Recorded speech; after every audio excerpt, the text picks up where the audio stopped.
నిన్నటి రోజుతో మనం బాలకాండ పూర్తి చేసుకోగలిగాం. శ్రీరామాయణ అంతర్గతమైనటువంటి బాలకాండ పూర్తి చేసి ఈనాడు అయోధ్యకాండలోకి ప్రవేశిస్తున్నాం. వాల్మీకి మహర్షి ఆ కాండలకి ఆ పేర్లు ఉంచడం వెనక శ్రీరామాయణానికి సంబంధించినటువంటి కథా విశేషాన్ని వివరణ చేస్తున్నటువంటి పరిస్థితిని బట్టి ఆ కాండలకు ఆ పేర్లు ఉంచారు. అయోధ్యకాండ అంటే ప్రధానంగా అయోధ్యానగరంలో జరిగినటువంటి ఇతివృత్తం. అదేమిటి? శ్రీరామాయణం రామచంద్ర ప్రభు అయోధ్యలోనేగా ఉండాలి. మిథిలానగరంలో సీతారాములకి వివాహం అయితే వాళ్ళ తర్వాత ఎక్కడ ఉండాలని మనం కోరుకోవాలి? అయోధ్యలోనే ఉండాలి. ఆయన అయోధ్యనే పరిపాలించాలి. ఆయన అయోధ్యనే పరిపాలిస్తే ఇంకా ఆయన నరుడిగా రావడం అనవసరం. ఎందుకని అంటే ఆయన వచ్చిన అవతార ప్రయోజనాలు రెండు: ఒకటి రావణ వధ, రెండు మనుష్యుని యొక్క గొప్పతనాన్ని నిరూపించడం. ఇందులో మనుష్యుని యొక్క గొప్పతనాన్ని నిరూపించడంలో కొంత భాగం జరిగింది ఇప్పటికీ. మిగిలినటువంటిది రావణ సంహారం తర్వాత మళ్ళీ జరగాలి. ఎందుకంటే ఆయన మళ్ళీ రాజారాముడు కావాలి. కాబట్టి అయోధ్యలోనే ఆయన ఉండడు అన్నది సుస్పష్టం. అయోధ్యని విడిచిపెట్టవలసి ఉంటుంది కొంతకాలం. కాబట్టి ఇప్పుడు అయోధ్యని విడిచిపెట్టవలసి ఉంటుంది. కాబట్టి అయోధ్యని విడిచిపెట్టడానికి కావలసిన కారణం ఒకటి అయోధ్యకాండలోనే పుడుతుంది. కాబట్టి ఇప్పుడు అయోధ్యకాండ అని ఆయన పేరు పెట్టడంలో ఉన్నటువంటి రహస్యం అది. కేవలం అయోధ్యలో జరిగిన వృత్తాంతముతో ఉన్నది అయితే రామచంద్రమూర్తి రావణవధానంతరం తిరిగి వచ్చిన తర్వాత కూడా అయోధ్యకాండే అనాలి. కానీ అలా అనలేదు. రామాయణంలో బాలకాండ తర్వాత అయోధ్యకాండ అనడం వెనక ఉన్న రహస్యం ఏమిటంటే సీతారాముల వివాహం అవడం అనేటటువంటిది శ్రీరాముడిగా రామచంద్రమూర్తిని లోకానికి పనికొచ్చేటటువంటి వ్యక్తిగా విశ్వామిత్రుడు అందించి తాను ఉత్తర దిక్కుకు వెళ్ళిపోయాడు. బాలకాండ అన్న పేరంటారా? బాలకాండ అనడానికి కారణం రాముని బాల్యాన్ని వర్ణించింది అని కాదు. ప్రధానంగా బాలుడు అంటే అందుకే గణపతిని ఎప్పుడూ కూడా బాలుడిగా చెప్తారు తప్ప గణపతికి, సుబ్రహ్మణ్యుడికి, వీళ్ళకి యవ్వనంలో ఉన్నవాళ్ళు, వృద్ధాప్యంలో ఉన్న వాళ్ళ కింద చెప్పరు. అసలు ఎప్పుడు బాలుడి కిందే చెప్తారు. బాలుడి కింద ఎందుకు చెప్తారో తెలుసా అండి? బాలుడి కింద చెప్పడానికి ఒక లక్షణం చెప్తారు పెద్దలు. ఇప్పుడు కోపం వస్తుంది పిల్లాడికి, ఏదో నాన్నగారు కాజా ఇవ్వలేదు, కోపం వస్తుంది. ఆ కోపం ఎంతసేపు ఉంటుంది అంటే మనం చెప్పలేము. 2 నిమిషాలు 3 నిమిషాలు ఉంటుంది, పోతుంది. పోయి మళ్ళీ నాన్నగారండి నాన్నగారండి అని వాడే వచ్చేస్తాడు. ఇందాక కోపపడ్డావు కదరా అంటే అసలు ఆ కోపపు ఛాయి కూడా వాడి మనసులో ఉండదు. వాడు నవ్వుతాడు అంతే. వాడికి ఏం జ్ఞాపకం కూడా ఉండదు. నిన్న నాన్నగారు కాజా తేలేదు, నేను నాన్నగారి మీద కోపం పెట్టుకున్నానన్న విషయం కూడా వాడి స్మృతిలో ఉండదు. అంతగా బాలురు ఎలా ప్రవర్తిస్తారో అలా మనం చేసేటటువంటి తప్పిదములను మన్నించి మన కార్యములకు విఘ్నములను తీసేస్తారు. కాబట్టి విఘ్నేశ్వరుడు బాలుడు, విశ్వామిత్రుడు బాలుడు. విశ్వామిత్రుడు బాలుడు అంటే అంత స్వచ్ఛమైనటువంటి హృదయము కలిగినటువంటి వాడు, బ్రహ్మర్షిత్వమును పొందినవాడు. బ్రహ్మర్షిత్వమును పొందినటువంటి విశ్వామిత్రుడు రామచంద్రమూర్తిని బాలకాండలో ఉత్తరోత్తరాలోకానికి పనికొచ్చేటటువంటి లోకాభిరాముడుగా ఎలా తయారు చేశాడో చెప్పిన కాండ విశ్వామిత్రుడి యొక్క జీవితాన్ని వర్ణన చేసిన కాండ. కాబట్టి దానికి బాలకాండ అని పేరు. ఇప్పుడు మనం అయోధ్యకాండలోకి ప్రవేశిస్తున్నాం. అయోధ్యకాండ తిక్కన గారి మాటల్లో చెప్పాలంటే ఊర్జిత కథోపేతంబు అంటారు. తిక్కన గారు మహాభారతంలో విరాట పర్వాన్ని ఆంధ్రీకరిస్తూ దాన్ని ఊర్జిత కథోపేతంబు అన్నారు. ఊర్జిత కథోపేతము అంటే ఏమిటో తెలుసా అండి? మంచి బిగితో కూడి ఉంటుందన్నమాట. అంటే నేను తేలిగ్గా మీకు అర్థమయ్యేటో మాట అనాలంటే సస్పెన్స్ అంటే బాగా తెలిసిపోతుంది. ఊర్జితము అంటే ఏం జరుగుతుంది ఏం జరుగుతుంది అని ఉత్కంఠ.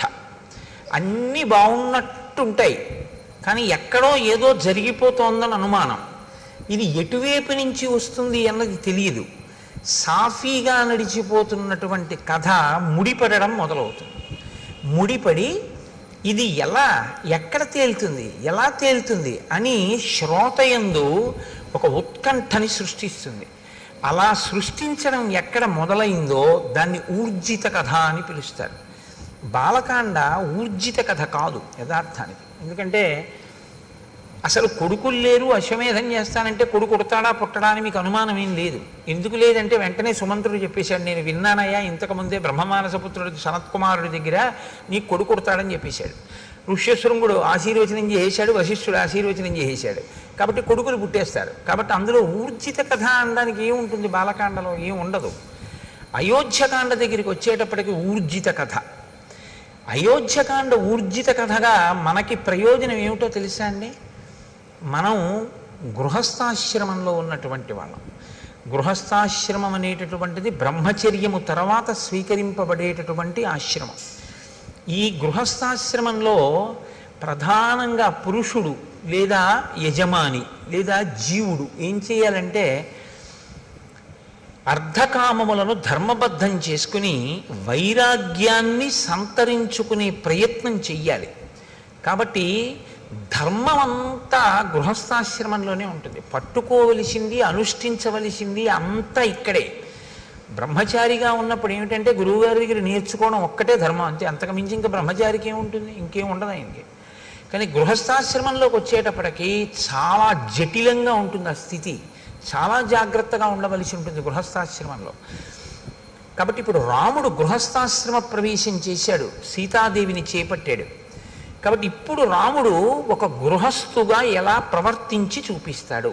ఇప్పటి వరకు ఒక బ్రహ్మచారిగా ఆయన తల్లితో తండ్రితో గురువుతో, తల్లితో తండ్రితో ఆయన ఎంతవరకు సమన్వయం చెందాడు, ఏం మాట్లాడాడు అన్నది పెద్ద అవకాశం మనకి లేదు తెలుసుకోవడానికి. అంతఃపురంలో ఏదో పిల్లలతో మాట్లాడతారు, అది పెద్ద విశేషం ఏం కాదు. కానీ గురువుగారి దగ్గర ఉండి నేర్చుకున్నది ఏదుందో అది ప్రధానం. అది ఒక్కటే ఉంటుంది బ్రహ్మచర్యంలో. గురువుగారు చెప్పింది వింటూ ఉండడం, గురువుగారి దగ్గర నేర్చుకుంటూ ఉండడం. అది జరిగిందా లేదా? జరిగింది బ్రహ్మచారిగా రామచంద్రమూర్తికి. గృహస్థాశ్రమంలోకి వచ్చేటప్పటికీ అనేక విధములైనటువంటి సమస్యలు తలెత్తుతాయి. పాత్ర మారిపోతుంది. ధర్మం భార్య దగ్గరికి వెడితే భర్తృధర్మం, తమ్ముడి దగ్గర నిలబడితే అన్నధర్మం, గురువు దగ్గరికి వెడితే శిష్యధర్మం, తండ్రి దగ్గరికి వెడితే కొడుకు ధర్మం.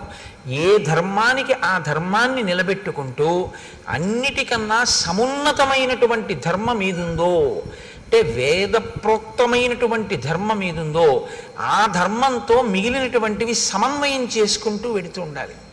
ఇది చాలా సంక్లిష్టమైనటువంటి వ్యవస్థ. ఇందులో మనకి పెద్దలు ఏం చెప్తారంటే, ఈ ధర్మం అనేది మీరు ఎక్కడ తెలుసుకోవాలి అంటే ఒక్క వేదంలోంచే తెలుసుకోవాలి. ఎందుకంటే ధర్మం చెప్పడానికి అధికారం ఇంకెవరికి లేదు. నేను ధర్మం చెప్తానండి అంటే నాకేం అధికారం లేదు ధర్మం చెప్పడానికి. నేను చెప్పింది ధర్మం అవదు, వేదం చెప్పింది ధర్మం అవుతుంది.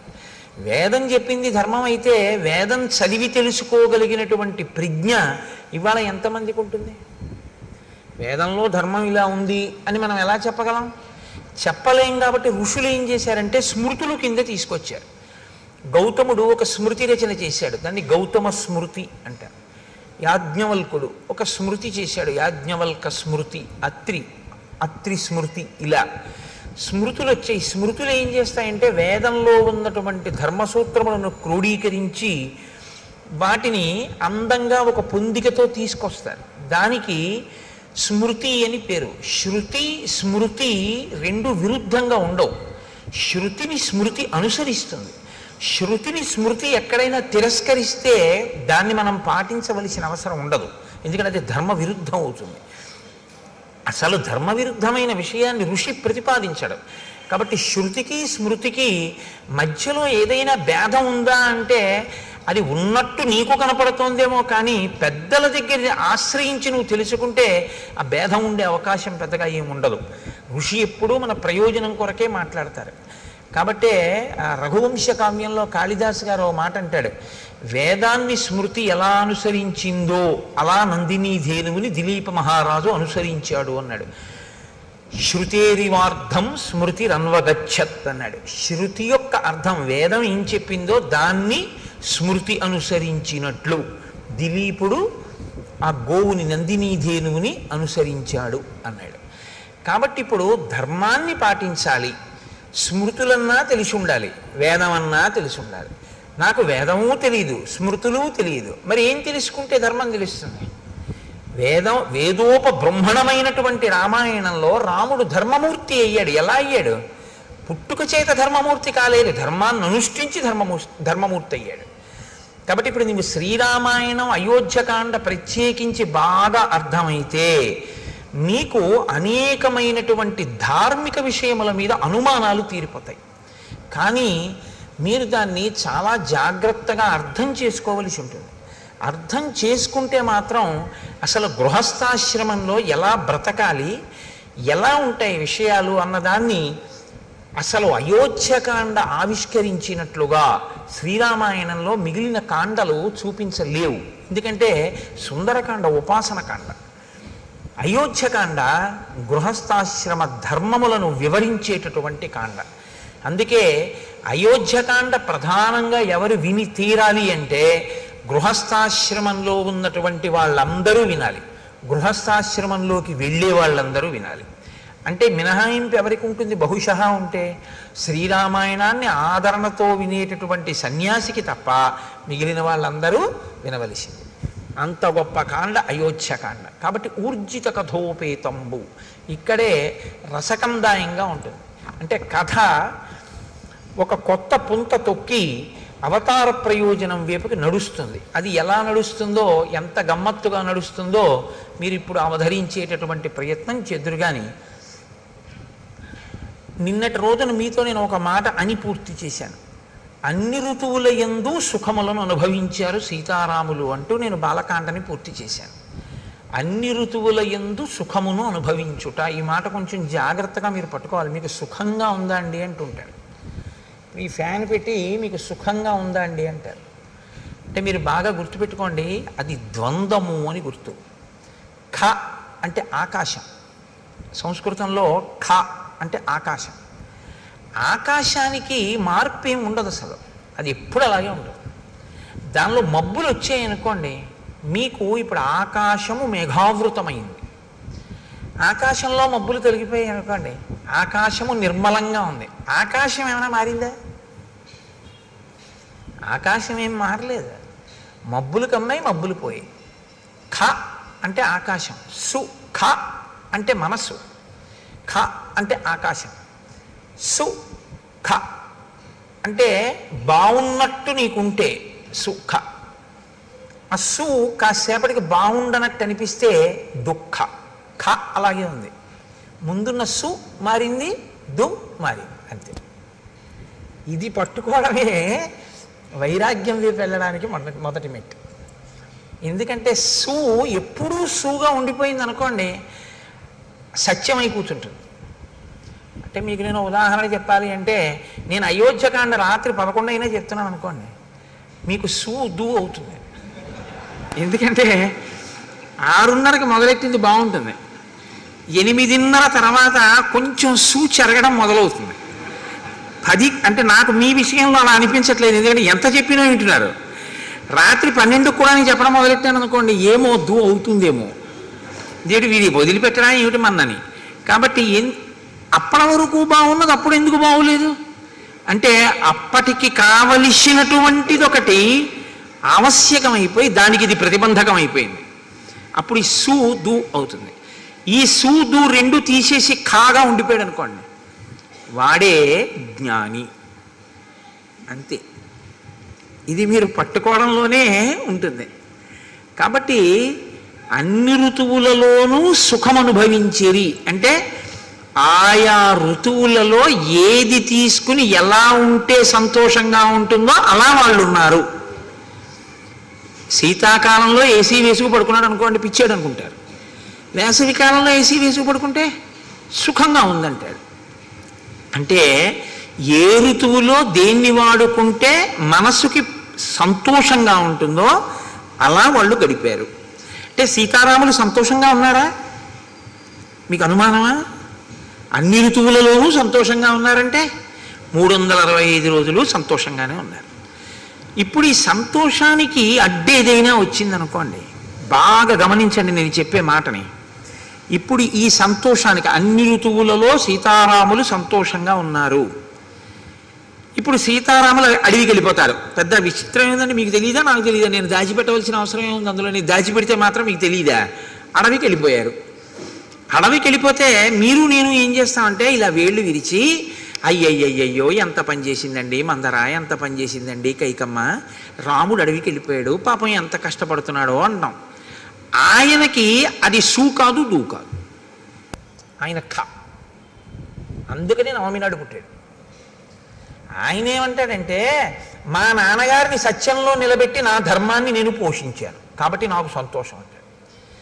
మీకు దుఃఖంలా కనపడుతున్నది రాముడికి దుఃఖం కాదు. అది రాముడికి దుఃఖం అయితే రామాయణం నేను చెప్పక్కర్లేదు, మీరు వినక్కర్లేదు. ఆయనకి ధర్మం కావాలంతే. ధర్మం పట్టుకుని ఉంటే ఆయనకి సంతోషం. ధర్మం వదిలేశాడో రాముడు, అది ఆయనకి ఇబ్బంది. అందుకే అసలు వదలడం. ఎప్పుడైనా వదిలిపెడతాడేమో అన్నట్టు అనిపిస్తుంది ఒక్కొక్కసారి, కానీ వదలడం, దాన్ని పట్టుకుంటాడు. ఇది మీరు రామపాత్ర వైపు నుంచి పట్టుకోవాలి. కదలని రాముడు కదలకుండా ఉన్నా కదిలిపోతున్న పాత్రలు ఎన్నున్నాయో పట్టుకోవడం రామాయణం. కదలని రాముడు కదలకుండా ఉన్నాడు, కదులుతున్నవన్నీ కదలని దాన్ని ఆశ్రయించి కదులుతున్నాయి. మీరు గమనించండి, బండి కదులుతుంది. బండి కదలాలంటే దేన్ని ఆధారం చేసుకుని కదులుతుంది? చక్రాలను ఆధారం చేసుకుని కదులుతుంది. చక్రాలు దేనికి బిగింపబడి ఉంటాయి? ఒక ఇరుసుకుంటాయి. ఇరుసలా ఉండి చక్రాలు తిరుగుతూ ఉంటాయి. ఒక తిరగనిది తిరుగుతున్న దాని మీద ఉంటుంది. కదలని బండి కదులుతున్న చక్రాల మీద ఉంటుంది. కదులుతున్న చక్రాల వల్ల బండి కదులుతూ ఉంటుంది తప్ప అసలు అది కదలదు. లేదా కదలని దాన్ని ఆధారం చేసుకుని కదులుతూ ఉంటాయి చక్రాలు. అప్పుడు మీరు ఇరుసు కదలటం లేదు, చక్రాలు బిగింపబడి ఉన్నాయనుకుంటే. అలా లోపల కదలని రాముణ్ణి ఆధారం చేసుకుని కదిలిపోతున్న పాత్రలు కదిలిపోవడం మొదలవుతాయి అయోధ్యకాండ నుంచి. ఇంకా ఇది అయోధ్యకాండ నుంచి మీరు ఆ కోణంలో చూడవలసినటువంటి ఒక దృక్కోణం రామాయణాన్ని. అందుకని ఈ కదలికని చూపించడం, గచ్చతా కదులుతున్నాయి, ఇక నుంచి నువ్వు జాగ్రత్తగా కదులుతున్నాయంటే కదలనిదేది, కదులుతున్నదేవి, ఇది చూడటం నేర్చుకో. ఇది వాల్మీకి హృదయం. గచ్చత అని మొదలెట్టారు ఆయన. గచ్చత అంటే వెళ్ళిపోయెను, వెడలిపోయెను అన్న మాటతో మొదలు పెట్టారంటే ఇది కదలిక. వెళ్ళడం అంటే కదలిక కదండి. ఈ కదలిక ఏ కదలని దాన్ని ఆధారం చేసుకుని కదలడం మొదలు పెట్టాయన్నీ. ఇది నువ్వు పట్టుకోగలిగితే కదలని వాడెవడో, దేని వలన కదలడో నువ్వు పట్టుకోగలవు. ఇది అయోధ్యకాండలో మీరు చాలా జాగ్రత్తగా పరిశీలించాలి. అలా కదలకపోవడానికి కారణం ఏమిటంటే ఆయన పట్టుకున్న ధర్మం రాముడిది. ఇప్పుడు గచ్చతామాతులకులం భరతేన తదానఘ శత్రుఘ్నో నిత్యశత్రుఘ్నో నీత ప్రీతి పురస్కృత. గచ్చతా మాతుల కులం. మాతుల కులం అంటే మేనమామ గారి ఇల్లు. భరతుని యొక్క మేనమామ యుధాజిత్, కేకయరాజు యొక్క కుమారుడు. యుధాజిత్ పెళ్లికే వచ్చాడు. జనక మహారాజు గారి యొక్క నగరానికి, మిథిలా నగరానికి వచ్చాడు. వచ్చి పెళ్ళి అయిపోగానే భరతుణ్ణి శత్రుఘ్నుణ్ణి నేను తీసుకెళ్తానని అడిగాడు. లేదా భరతుడు భరతుణ్ణి అడుగుతాడు కదండి, శత్రుఘ్నుణ్ణి అడగాడు. ఎందుకంటే భరతుడు కదా మేనల్లుడు. కాబట్టి భరతుణ్ణి అడుగుతాడు, ఒరే నిన్ను తీసుకెళ్దామని వచ్చాను రా, నీ పెళ్ళి అన్నారు అక్కడికి వచ్చాను, పెళ్ళి అయిపోయింది కదా, ఏదో నిన్ను తీసుకెళ్ళి సరదాగా నీతో గడపాలని ఉంది నాకు కొన్నాళ్ళు, అందుకు వచ్చాను, కాబట్టి నిన్ను తీసుకెళ్దాం అనుకుంటున్నాను అంటే భరతుడు తప్పకుండా వస్తాను మామయ్య అంటే కదా దశరథుడిని అడగడం వెళ్తానని. మీరు బాగా ఆలోచించండి. ముందు అసలు భరతుడు ఒప్పుకుంటే కదండి దశరథ మహారాజు గారిని అడగడం. దశరథ మహారాజు గారు భరతుడిని పిలిచి నువ్వు మీ మేనమామ ఇంటికి వెళ్ళిపోని అనరు. ఎందుకనరు? ఒక్కటే కారణం, కొత్తగా పెళ్ళయింది. తన భార్యతో కలిసి వచ్చాడు అయోధ్యకి, మాండవితోటి. శత్రుఘ్నుడు శృతకీర్తితో వచ్చాడు. పిలిచి ఒరే మీ ఇద్దరు మేనమామ ఇంటికి వెళ్ళండి రా అని ఎందుకంటాడు ఆయన మధ్యలో? అనడు. కాబట్టి ఇప్పుడు యుధాజిత్తు భరతుడిని అడిగాడు, భరతుడు దశరథుడిని అడిగాడు, దశరథుడు వెళ్ళన్నాడు. ఇది ఊర్జిత కథోపేతంబు. అలా అంటాడా ఏ తండ్రి అయినా? ఇప్పుడేమిట్రా మేనమామ ఇంటికి, మొన్ననే కదా పెళ్ళయింది, కొత్తగా నలుగురు వచ్చారు, కోడళ్ళు, ఏదో సంతోషంగా ఉన్నాం కదా, ఇప్పుడు నువ్వు వెళ్ళిపోతానంటే ఏమిటి? పైగా మీరు ఆలోచించండి, భరతుణ్ణి దశరథుడు పంపించేశాడు అనుకోండి. బాగా ఆలోచించండి మీరు. భరతుణ్ణి సరే వెళ్ళు మేనమామ ఇంటికి అన్నాడు. రాముడు సీతమ్మతో, లక్ష్మణుడు సుమిత్రతో, శత్రుఘ్నుడు శృతకీర్తితో అక్కడే ఉంటారు. కొడుకు కోడలు కూడా లేకుండా ఉండిపోయింది ఎవరై ఉంటారు? కైకమ్మ అయి ఉంటుంది. కైకమ్మ అంటే దశరథ మహారాజు గారికి మహా ఇష్టం, ముగ్గురు భార్యల్లో ప్రియపత్ని ఆయనకి. ఇప్పుడు ప్రియపత్ని దగ్గరికి ఆయన రోజు రాత్రి అక్కడికే వెడతాడు, పెద్ద భార్య దగ్గరికి కూడా వెళ్ళాడు. కౌసల్య చెప్పింది ఆ మాట. కైకమ్మ దగ్గరికి వెడితే కైకమ్మ ఏముంటుంది, ఏమండే వాడినేమో మీరు పంపించేశారు, ఇల్లు చిన్నపోయింది, కొడుకు లేడు కోళ్ళు లేదు, వాళ్ళిద్దరూ సంతోషంగా ఉన్నారు, నేను చూడండి ఎలా ఉన్నానో అంటుందా? అందా? కాబట్టి కైకమ్మను అడగకుండా సరే నువ్వు వెళ్ళిపో అంటాడా? అన్నాడు. భరతుడు ఏం చేశాడు? సరే మామయ్య నీతో వచ్చేస్తానని తను వెళ్ళిపోయాడు. వెళ్ళిపోతూ ఏం చేశాడు? శత్రుఘ్నుని తీసుకెళ్ళిపోయాడు. అసలు మొదటి శ్లోకంలో ఉందండి పట్టంతా అయోధ్యకాండలో. గచ్చతా మాతుల కులం భరతేన తదానగ శత్రుఘ్నో నిత్యశత్రుఘ్నో నీత ప్రీతి పురస్కృత. తీసుకెళ్ళేటప్పుడు ఎలా తీసుకెళ్ళాడు శత్రుఘ్నుణ్ణి? అత్యంత ప్రీతితో తీసుకెళ్ళాడు. అత్యంత ప్రీతితో తీసుకెళ్ళడం దోషం కాదు, కానీ శ్రీరామాయణాన్ని మీరు జాగ్రత్తగా పరిశీలనం చేస్తే మాండవి శృతకీర్తి కూడా భరత శత్రుఘ్నులతో యుధాజిత్ ఇంటికి వెళ్ళినట్టు కనపడదు. భరతుడు తన మేనమామ ఇంటికి వెళ్తున్నాడు, శత్రుఘ్నుడికి యుధాజిత్తు మేనమామ కాడు. కానప్పుడు శత్రుఘ్నుడిని భరతుడు ఎలా పిలిచాడు? రమ్మని పిలిచాడు. పో. శత్రుఘ్నుడు ఎలా వెళ్ళిపోయాడు? వెళ్ళిపోయిన వాడు ఇప్పుడు రమ్మన్నాడు, ఏమిటి రమ్మని బాగుంటుందా అని ఏమాత్రం అనుకోకుండా ప్రీతితో వెళ్ళిపోయాడు, ప్రీతితో తీసుకెళ్ళిపోయాడు. అంటే భరత శత్రుఘ్నుల మధ్య ఉన్న అన్యోన్యత ఎంత గొప్పదంటే, భరతుడు ఎక్కడుంటే శత్రుఘ్నుడు అక్కడ ఉంటాడు. కథని కథగా వినండి అంతే మీరు. నేను అదే మీకు మనవి చేసింది, శ్రీరామాయణాన్ని మీరేం పెద్ద చిలవల పలవలు చెయ్యక్కర్లేదు, కథని కథగా వినండి, అది అమృత ఫలం అంతే. ఎందుకంటే అది జరిగిన కథ, వాల్మీకి మహర్షి ఆచమనం చేసి దర్శనం చేసి రాశారు. మళ్ళీ మీరెందుకు దానికి కొత్త వన్నెలద్దడం ఏం అక్కర్లేదు, ఉన్నవి వినండి చాలు. ఉన్నది వింటే మీకు అమృతం లభిస్తుంది. అవతార ప్రయోజనం నెరవేరడానికి కథ ఎలా బిగుస్తోందో చూడండి. ఇప్పుడు వీళ్ళిద్దరి మధ్య సఖ్యత ఉంది. మిగిలిపోయిన వాళ్ళిద్దరు ఎవరు? రామలక్ష్మణులు మిగిలిపోయారు. వాళ్ళిద్దరు ఎక్కడున్నారు? అయోధ్యలో ఉన్నారు. వాళ్ళిద్దరి భార్యలు ఎక్కడున్నారు? అయోధ్యలో ఉన్నారు. భరత శత్రుఘ్నుల భార్యలు ఎక్కడున్నారు? అయోధ్యలోనే ఉన్నారు. పంపించిన దశరథుడు ఏదైనా మనస్సులో వాళ్ళు ఇక్కడ ఉండడం ఇష్టం లేక పంపాడా? వెళ్ళిపోయిన వాళ్ళు పెళ్ళవగానే ఏదైనా మనస్సు మారి మనం ఇక్కడ ఎందుకు, మనం మేనమామ ఇంటికి వెళ్ళిపోదామని వెళ్ళారా? ఇప్పటి వరకు ఇలాంటి అనుమానాలు ఏం లేవు రామాయణంలో కదండి. రామాయణం జరుగుతున్నప్పుడు దశరథుడి అంతఃపురం పక్కింట్లో మీరు ఉన్నారని ఊహిస్తే లోకం విషయాలు మనకు ఎక్కువ కావాలి కాబట్టి మనం ఆ కోణంలో ఆలోచించినప్పుడు దశరథుడు వెళ్ళమన్నాడా? పెళ్ళవగానే ఏమైనా మార్పు వచ్చి ఎవరి గొడవ వాళ్ళు చూసుకుంటూ ఏమైనా భరత శత్రుఘ్నులు ఇద్దరు వేరే వెళ్ళారా? మళ్ళీ ఇందులో కొత్త గొడవ ఏమిటంటే, భరత శత్రుఘ్నులు అన్నదమ్ములు గారు, ఒక తల్లి బిడ్డలు కారు, నలుగురు ఒక తండ్రి బిడ్డలు, కానీ నలుగురు ముగ్గురు తల్లుల బిడ్డలు.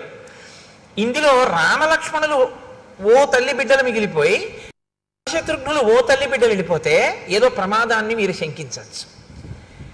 రాముడి దగ్గర సుమిత్ర కొడుకున్నాడు, భరతుడి దగ్గర సుమిత్ర కొడుకే ఉన్నాడు.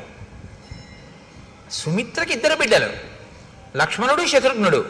ఒకడు రాముడితో ఉన్నాడు, ఒకడు భరతుడితో ఉన్నాడు. ఒక తల్లి బిడ్డలే అయినా కూడా ఏమంటే రాజ్యం కదా, అధికారం కదా, వాళ్ళిద్దరి మధ్య మళ్ళీ పొసగలేదు. అందుకని ఒక ఆయన అటు చేరాడు, ఒక ఆయన ఇటు చేరాడు అనుకుందామా? అలా అనుమానం ఏమైనా ఉందా మీకు? ఊర్జిత కథోపేతంబో, ఆ కదలికలోనే ఎన్ని కదలికలు వచ్చాయో చూడండి, ఆలోచనలు. భరతుడు అక్కడ కదిలితే శత్రుఘ్నుణ్ణి తీసుకుని వెళ్ళిపోతే ఎంత కదిలిందో చూడండి కథ, ఎన్ని ఆలోచనలు కదిలేయో చూడండి. ఇప్పటి వరకు అలా ఏమైనా అవకాశం ఉందా ఎక్కడైనా? లేదు. ఇంకిక్కడి నుంచి అన్నీ కదులుతుంటాయి లోపల. కాబట్టి ఇప్పుడు ఆ వెంటనే మహర్షి అంటారు, మాతులే నాశ్వపతిన చేత భరతుడు శత్రుఘ్నుణ్ణి కూడా తీసుకుని వెళ్ళినా భరతుడి మేనమామ అయిన యుధాజిత్తు వీడు కూడా ఎందుకు వీడితోటన్న భావన ఆయనకేం లేదు. ఈ ఇద్దరు పిల్లలకి యుధాజిత్ ఇంటికి వెళ్ళిపోయేటప్పుడు నేను అన్నయ్యతో వెళ్ళడం ఎందుకని శత్రుఘ్నుడికి లేదు, ఇప్పుడు తమ్ముడిని తీసుకెళ్ళడం ఎందుకని భరతుడికి లేదు. అంటే అందరి మనసులు నిర్మలంగానే ఉన్నాయా? మరి ఎందుకు తీసుకెళ్ళినట్టు యుధాజిత్తు? ఒక్క కారణం చేత మాత్రమే తీసుకెళ్ళాడు, మేనమామగా తన ముద్దు చెల్లించుకోవడానికి. అంతకన్నా నువ్వు అనుమానాలు ఏమీ పెట్టుకోవద్దు. మహర్షి వేసినటువంటి సంకేతం. నువ్వు అంతకన్నా ఏమైనా అనుమానాలు పెట్టేసుకుంటావేమో, అక్కర్లేదు. ఎందుకని? పుత్రస్నేహేన లాలిత, మాతులే నాశ్వపతిన. అశ్వపతి యుధాజిత్తుకున్న మారుపేరు. కేవలం మేనమామల ముద్దు, మేలైన ముద్దు, తాతలకు తా ముద్దు, తాను అబ్బాయి అని జానపదం. మేనమామల ముద్దు మేలైన ముద్దు, అందుకని మేనమామ తీసుకెళ్ళాడు. వాళ్ళు వెళ్ళారు. వెళ్ళిన వాళ్ళు అక్కడికి వెళ్ళిపోయారు కదా పెళ్ళవగానే. మరి భార్యల మీద కానీ తండ్రి మీద కానీ వాళ్ళంతా ప్రేమ లేని వాళ్ళ? మరి రామలక్ష్మణులు ఉన్నారు, వాళ్ళిద్దరు వెళ్ళిపోయారు. తల్లిదండ్రుల మీద ఏమండి మీరు ఏమైనా చెప్పండి కానీ రామలక్ష్మణులకి ప్రీతి ఎక్కువ, అందుకే వాళ్ళు పాపం ఎప్పుడు విడిచిపెట్టి వెళ్ళలేదు. వాళ్ళిద్దరూ మాత్రం చూడండి తగుదనమ్మా అని మేనమామ గారు ఇంటికి వెళ్ళిపోయారని మీరు అంటారేమో. వెంటనే మహర్షి అంటారు, సర్వ ఏవతు తస్యేష్ఠా చత్వారః పురుషర్షభాః స్వశరీరాబ్దినిర్వృత్తాః చత్వార ఇవ బాహవః. దశరథ మహారాజు గారికి రామ లక్ష్మణ భరత శత్రుఘ్నులు నలుగురి యందు ఉన్నటువంటి ప్రీతి ఎటువంటిదంటే, తన శరీరములోనే ఉన్నటువంటి ఉత్పన్నమైన 4 బాహువుల యందు తనకి ఎలా సమానమైన ప్రేమ ఉంటుందో దశరథుడికి కూడా అలాగే నలుగురు కొడుకుల మీద సమానమైనటువంటి ప్రేమ ఉన్నది.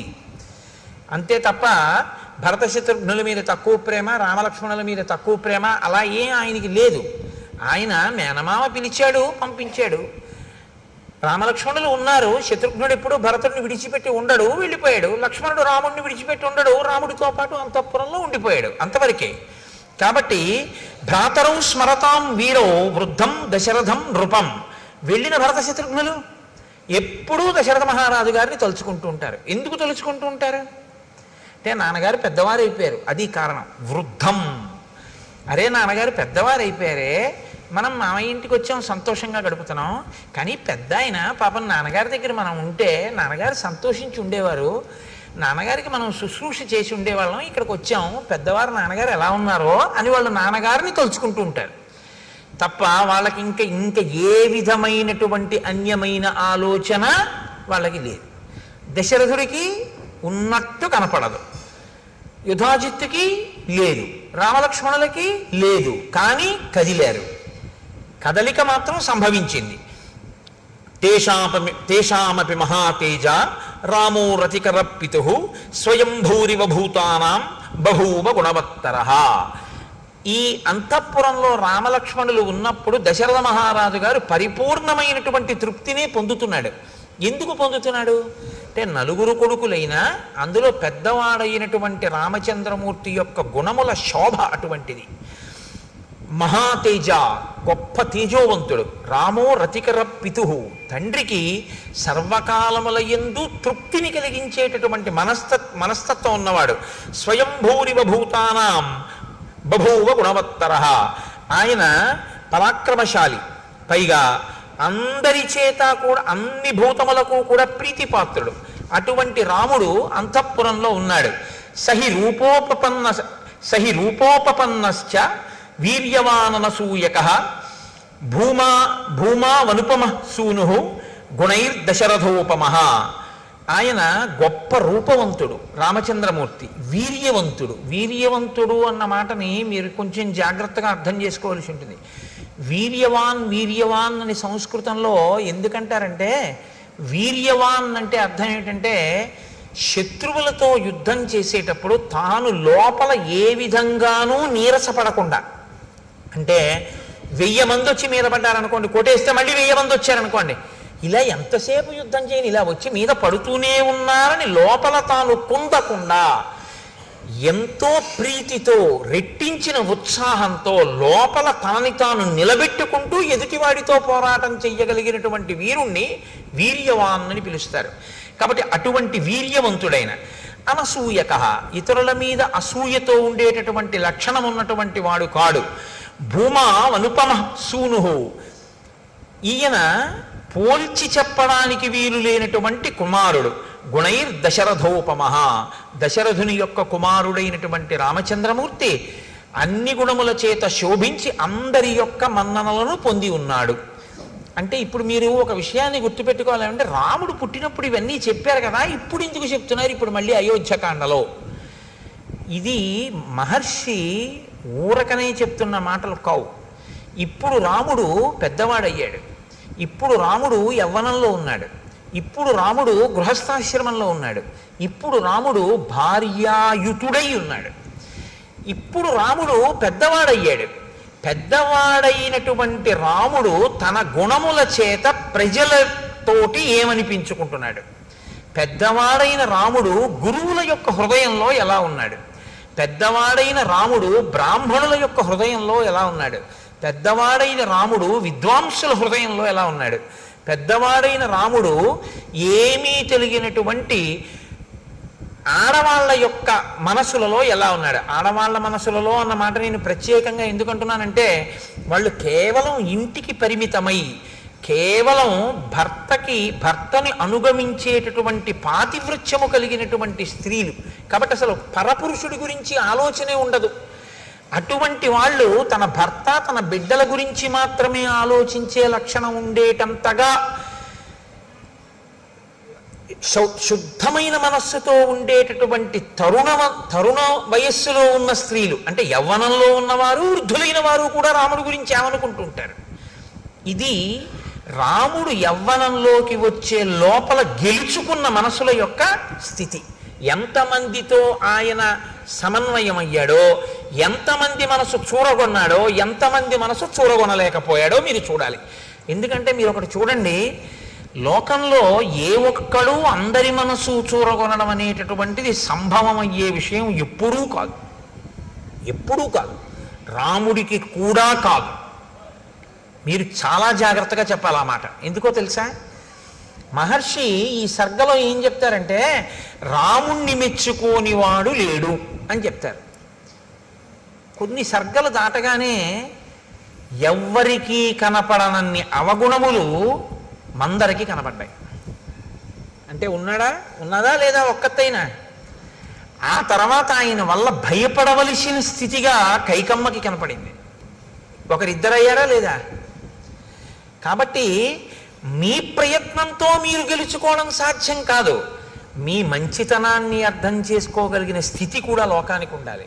అప్పుడు మీరు అందరితో మంచివారు అనిపించుకుంటారు. కానీ నేను ఏ తప్పు చేశానని నన్ను చెడ్డవాడన్నాడండి అని మీరు బాధపడకూడదు. ఎందుకంటే అది వాళ్ళ సంస్కారం, అంతే. మీరేం చేస్తారు దానికి?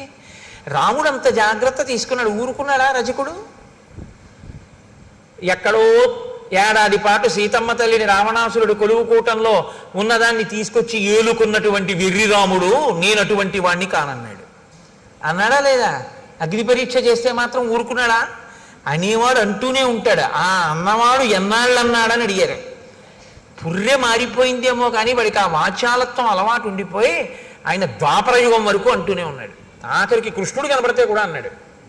అంటే అప్పుడు పక్కనున్న బలరాముడు అన్నాడు, ఈ అలవాటు ఇవ్వాల్టిది కాదన్నాయా, నువ్వు రాముడుగా ఉన్నప్పటి నుంచి ఉందిరా తమ్ముడు. అప్పుడు ఇలాగే వాగాడు వదిన మీద. ఇహ ఈ పుర్రె తనంత తాను మారదు, ఈ పుర్రె నువ్వు పగలగొట్టే అన్నాడు. అంటే అప్పుడు కృష్ణుడు పగలగొట్టేశాడు ఆ పుర్రె. అంత మౌఢ్యంతో ఉంటారు ఒక్కొక్కళ్ళు. కాబట్టి వాళ్ళకి మీరు మంచి అవ్వాలి అని మీరు కోరుకోకూడదు కూడా.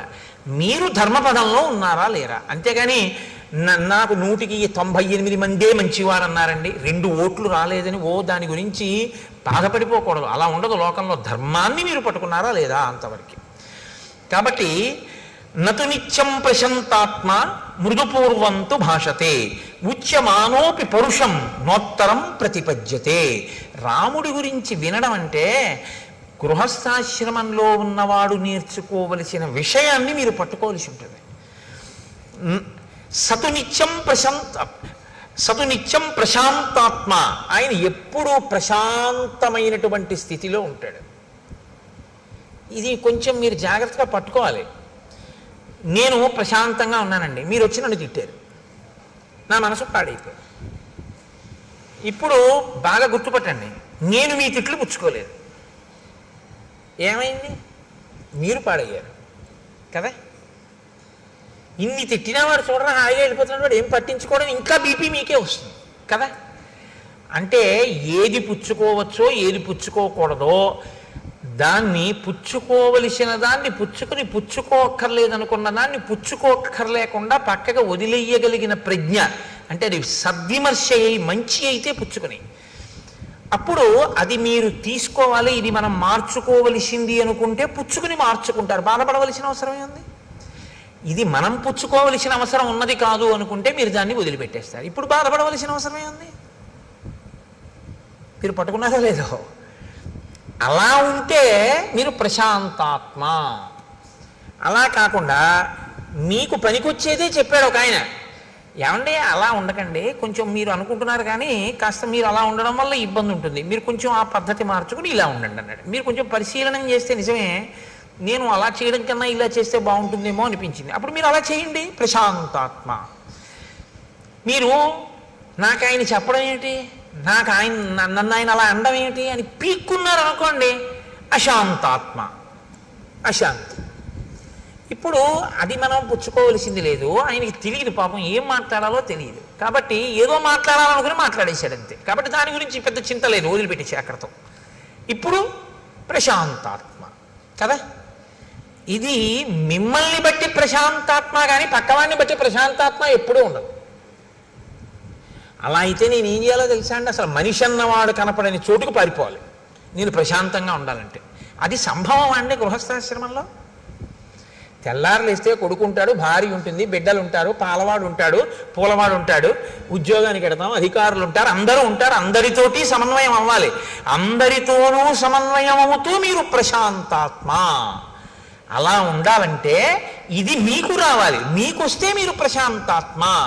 రాముడు ప్రశాంతాత్మ, ఇది పట్టుకోండి బాగా. ఇప్పుడు రాముడు ఏది పుచ్చుకోవాలో అది పుచ్చుకుంటాడు, ఇది అక్కర్లేదనుకుని వదిలేస్తాడు. అందులో ఆయన ఇప్పుడు అలాగే ఉంటాడు. ఉండని వాళ్ళు ఎవరంటే ఇన్నన్నా అలా ఉన్నాడని బాధపడేవాడు, ఇంత చెప్పినా మార్చుకోలేదని బాధపడేవాడు, లేకపోతే నీ చెప్తే మార్చుకున్నాడని పొంగిపోయేవాడు. మీరు పట్టుకున్నారో లేదో. ఆయన మార్చుకున్నాడండి, ఆయనండి నీ చెప్తేనే మార్చుకున్నాడని వీడు పొంగిపోయాడు. ఇప్పుడు పొంగు వీడిది, ఆయన ఏందేం లేదు, ఆయన ప్రశాంతాత్మ. నీ చెప్పానండి, ఆయన వినలేదు, వీడు కుంగిపోయాడు, కుంగిపోయింది వీణ, ఆయనకేం లేదు, ప్రశాంతాత్మ. పొంగు కుంగు నీకొస్తున్నాయి, ఆయనకేం లేదు. రామాయణంలో కదలికలు ఇలా ఉంటాయి, కదలని వాడెవరు, ఇది ఎంత గుంభనంగా చెప్తాయో చూడండి శ్లోకాలు. ఇది రాముడికా మీకు కూడానా? మీకు కూడా. రక్తపోటు ఎందుకు వచ్చింది అంటే ఆందోళన వలన. ఆందోళన వలన ఎందుకు వచ్చింది అంటే ప్రతి చిన్న విషయానికి కదిలిపోతాడు. అలా కదిలిపోకుండా ఉండాలంటే ఏమిటి మార్గం అంటే శ్రీరామాయణం ఒక పెద్ద మనస్తత్వ శాస్త్రము. మీకు ప్రశాంతంగా జీవితం చేసుకునేటటువంటి మార్గాన్ని శ్రీరామాయణం ఉపదేశం చేస్తుంది. అలా ఉండడానికి ఏం చేస్తూ ఉంటాడండి ప్రశాంతాత్మ? మృదుపూర్వంతు భాషతే, చాలా మృదువుగా మాట్లాడతాడు.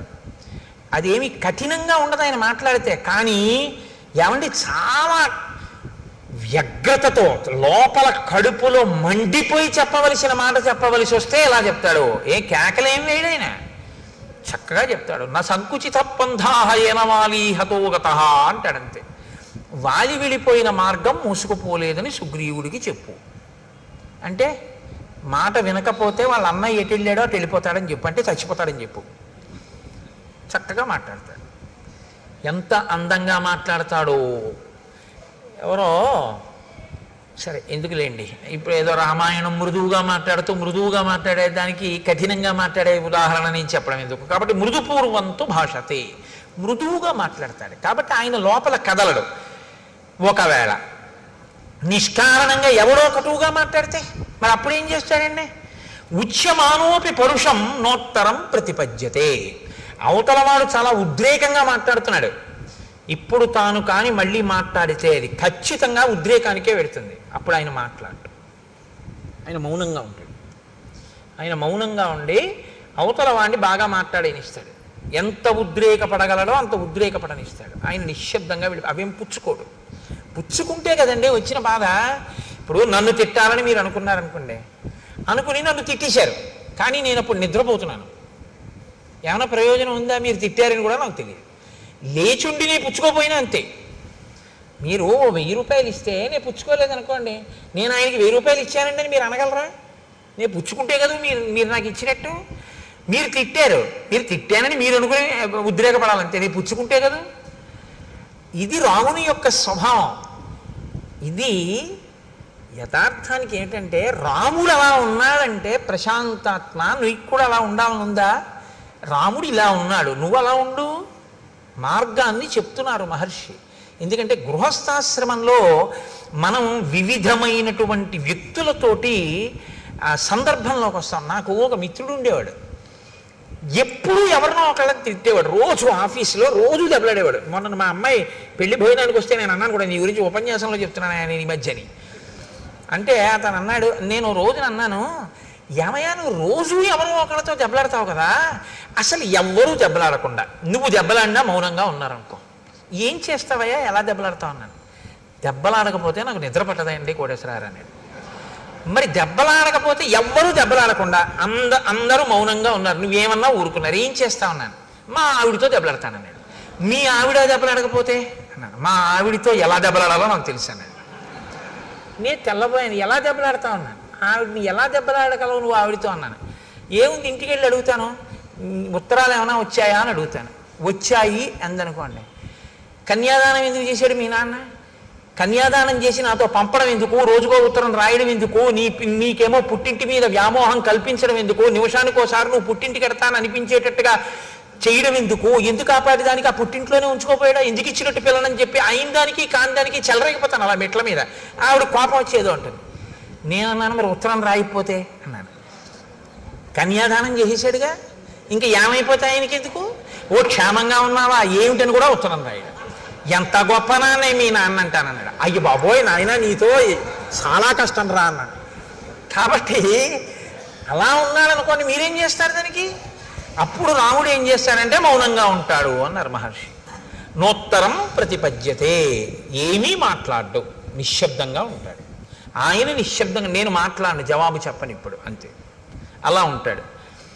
కథంచిదుపకారేణ కృతే నైకేన తుష్యతి నస్మరత్యపకారాణం శతమప్యాత్మవత్తయ. కథంచిదుపకారేణ, కథంచి అంటే కావాలని చేసింది కాదు, అనుకోకుండా చేసిన ఉపకారం. అనుకోకుండా ఆయన వల్ల ఒక ఉపకారం జరిగింది, కావాలని చేద్దామని చేసిన ఉపకారం ఏం కాదది. కథంచిదుపకారేణ కృతే నైకేన తుష్యతి, అలాంటి ఉపకారం ఒక్కటైనా సరే ఎంతో సంతోషపడిపోతాట. గుర్తుపెట్టుకుని ఆయనండి నాకు ఈ ఉపకారం చేశారు, ఆయనండి నాకు ఈ ఉపకారం చేశారంటట. నిజంగా ఆయన ఏం కావాలని ఏం చేయలేదు. ఏదో రాముడు నేను ఓ దగ్గర కూర్చున్నాం అనుకోండి, రాముడు టికెట్ కొనుక్కుందామని ఎడుతున్నాడు, రాముడు పెట్టి నా పెట్టి పక్కన పెట్టాడు, నాకేం చెప్పలేదు, వెళ్ళిపోయాడు. ఈలోగా ఓ దొంగ అటుగా వచ్చాడు, ఆ పెట్టి పట్టుకెడదాం అనుకుని నా పెట్టే అనుకుని పట్టుకెళ్ళలేదు, పక్క వాళ్ళ పెట్టి పట్టుకుని వెళ్ళబోయాడు, పట్టుకున్నారు, కొట్టారు. కొడుతుంటే అసలు నేను ఆ పెట్టి జోలికి వెళ్దాం అనుకున్నాను, ఆ పెట్టి అటుకుపోతే పోయేది, ఆయన టికెట్ కోసం వెళ్ళాడు, ఆయన పెట్టి అనుకుని నేను ఎత్తుకుపోలేదన్నాడు. ఇప్పుడు రాముడు అనుకుంటాట, నేను ఆయనకి అప్పజెప్పపోయినా నా పెట్టె ఆయన పెట్టె పక్కన పెట్టడం వల్ల నా పెట్టె దొంగతనం కాకుండా రక్షింపబడింది. ఇప్పుడు నేనేమైనా రక్షించానా ఆయన పెట్టెని? ఆయన నాకు అప్పజెప్పాడా, నేను రక్షించానా? నేను రక్షించలేదు. ఆయన పెట్టె నా పెట్టె పక్కన పెట్టాడు, దొంగడు అనుకున్నాడు, రెండు పెట్లు నావనుకుని. నీ చెయ్యాలని చెయ్యకపోయినా ఉపకారం నా వలన అనుకోకుండా ఒక ఉపకారం జరిగినంత మాత్రం చేత దాన్ని తలుచుకో మహానుభావుడు ఎంత ఉపకారం చేశాడో అని కృతజ్ఞతతో పొంగిపోతుంటాట రాముడు. కథంచిదుపకారేణ కృతేనైకేన తుష్యతి నస్మరత్యపకారాణం శతమప్యాత్మవత్తయ. కావాలని 100 అపకారాలు చేశాడు వాడు, చిరునవ్వు నవ్వుతాడు అది గుర్తొచ్చినప్పుడు. ఇచ్చివాడు పాన్లిద్దరూ తెలియనితనం, ఏం చేస్తాం అమాయకత్వం అంటే అంతే. అంతేకాని అది తలుచుకుని వ్యగ్రత పడిపోతాడు, ఎంత పని చేసేశాడని ఓ దాని మీద పీకేసుకుని ఆందోళన పడిపోతా. మీరు చూడండి, రామాయణం విన్నంత తేలిక కాదు. కొందరి ఇళ్లలో ఒకసారి దయానంద సరస్వతి మహారాజ్ దగ్గరికి ఒక ఆవిడ వెళ్ళి ఓ మాట అడిగారు, మీరు భగవద్భక్తి కలిగినటువంటి వాళ్ళ వల్ల ప్రశాంతత ఉంటుందంటారు, మా అత్తగారు ప్రతిరోజు 2 గంటలు పూజ చేస్తుంది, మిగిలిన 22 గంటలు తిరుగుతూనే ఉంటుంది, మరి 2 గంటల పూజ వల్ల ఉపయోగం ఏమిటని అడిగింది ఆవిడ. అంటే దయానంద సరస్వతి అన్నారు, ఆ పూజ వల్ల నువ్వు 2 గంటలు ప్రశాంతంగా ఉండడమే అన్నారు. కాబట్టి శతమప్యాత్మవత్తయ, 100 తప్పులైనా సరే రాముడు పట్టించుకోట, ఆత్మవత్తయ, తాను ఆ స్థితిలో ఉంటాడు కాబట్టి అవతల వాళ్ళ అమాయకత్వాన్ని క్షమించేస్తాడు. మా అబ్బాయి అండి, నేను తొడ మీద కూర్చోబెట్టుకుంటే వాడు లాగి నన్ను లెంపకాయ కొట్టాడు. చిన్న పిల్లాడు, వాడికి ఏం తెలుసు? వాడికి నాన్నగారి గడ్డం చూసాడు, దేవుడు కొత్తగా నాన్నగారి గడ్డం పెంచారనుకున్నాడు, ఆ గడ్డం పట్టుకోపోయి ఓ లెంపకాయ కొట్టాడు. చుర్రు మంది నాకు, నేను లాగి లెంపకాయ కొడతానా? ఆ చెయ్యి తీసి, అమాయకత్వం తెలియదు పిల్లాడికి, ఇలా అన్నాడు, ఎంత దెబ్బ తగిలిందిరా అని ఓ ముద్దు పెట్టుకుని, నాన్న కొట్టకు అన్న 2 చేతులు నా చేతితో పట్టుకుంటాను కాసేపు, అలా కొట్టకూడదు, దెబ్బ తగిలింది చూసా, నీ పెట్టిందా లేదా? ఎందుకు మన్నించగలిగాను? నా బిడ్డ అమాయకుడు, వాడికి ఏం తెలుసు? వాడికి ఏం తెలుసు పాపం, పోలేండి ఏదో వాడికి ఏం తెలుసు, ఏదో అలా చేశాడు అన్నారనుకోండి, మీరు ప్రశాంతంగా ఉంటారు. అవతల వాడి యొక్క అజ్ఞానము మన్నింపబడింది. అందుకే పెద్దలు ఏం చెప్తారంటే, 3 నీకు తెలిసి ఉంటే నీకు ఇబ్బంది ఉండదంటారు. లోకంలో నీతో సమానులు కనపడతారు, నీకన్నా అధికులు కనపడతారు, నీకన్నా తక్కువ వాళ్ళు కనపడతారు. ఈ 3 లేకుండా అసలు నువ్వు సమాజంలో తిరగడం కుదరదు. అసలు ఈ 3 విషయంలో మీరు లోపల ఏదైనా బయాస్ అంటారు ఇంగ్లీష్లో, అన్యథా మనసులో భావం ఉందనుకోండి, మీరు ఇమడలేరు, ఇబ్బంది పడిపోతారు. మీరు ఒక చోటికి వెళ్ళారంటే మీతో సమానులు ఉంటారు, మీకన్నా కింద వాళ్ళు ఉంటారు, మీకన్నా పై వాళ్ళు ఎప్పుడూ ఉంటారు. మీరు చదువుకుంటుంటే మీకన్నా బాగా చదివే వాళ్ళు ఉంటారు, మీతో సమానులు ఉంటారు, మీ అంత చదవలేని వాళ్ళు ఉంటారు. శాస్త్రం ఎప్పుడూ ఏం చెప్తుందంటే, ఈ 3 పట్ల నిశ్చితాభిప్రాయం ఉండాలి నీకు. నీతో సమానులు గౌరవం, నీతో సమానులైనటువంటి వారి యందు ఆదరం ఉండాలి, ప్రేమ, కలిసి తిరిగేటటువంటి సుహృత్ సంబంధం ఉండాలి. నీకన్నా ఉన్నతులు గౌరవం ఉండాలి. మహానుభావుడు ఎంత సాధన చేశాడో, నాకన్నా అంత పైమెట్టు మీద నించున్నాడు, ఆయన్ని మనం చూసి నమస్కారం చేసి ఆయనలా మనం కూడా అవ్వాలని నువ్వు గౌరవించగలగాలి. నీకన్నా తక్కువ వాడు ఈశ్వరానుగ్రహంతో ఆయన వృద్ధిలోకి రావాలో కానుకున్నాడు, పాపం అంతగా తెలుసున్నవాడు కాడు, ఆయన వృద్ధిలోకి రావాలన్నారు. ఇప్పుడు మీరు గుర్తుపెట్టుకోండి, మీరు ఎవరితో సమన్వయం అవుతున్నారో ఆ 3 మెట్ల మీద ఉన్నవాళ్ళు కూడా సంతోషంగా ఉంటారు. మీకన్నా పైమెట్టు మీద ఉన్నవాడిని చూసి మీరు భరించలేకపోయారనుకోండి, ఎంత మంచిలోనూ అవగుణాన్ని తీస్తారు. ఇది లోకం యొక్క పోకడ అక్కడే వస్తుంది.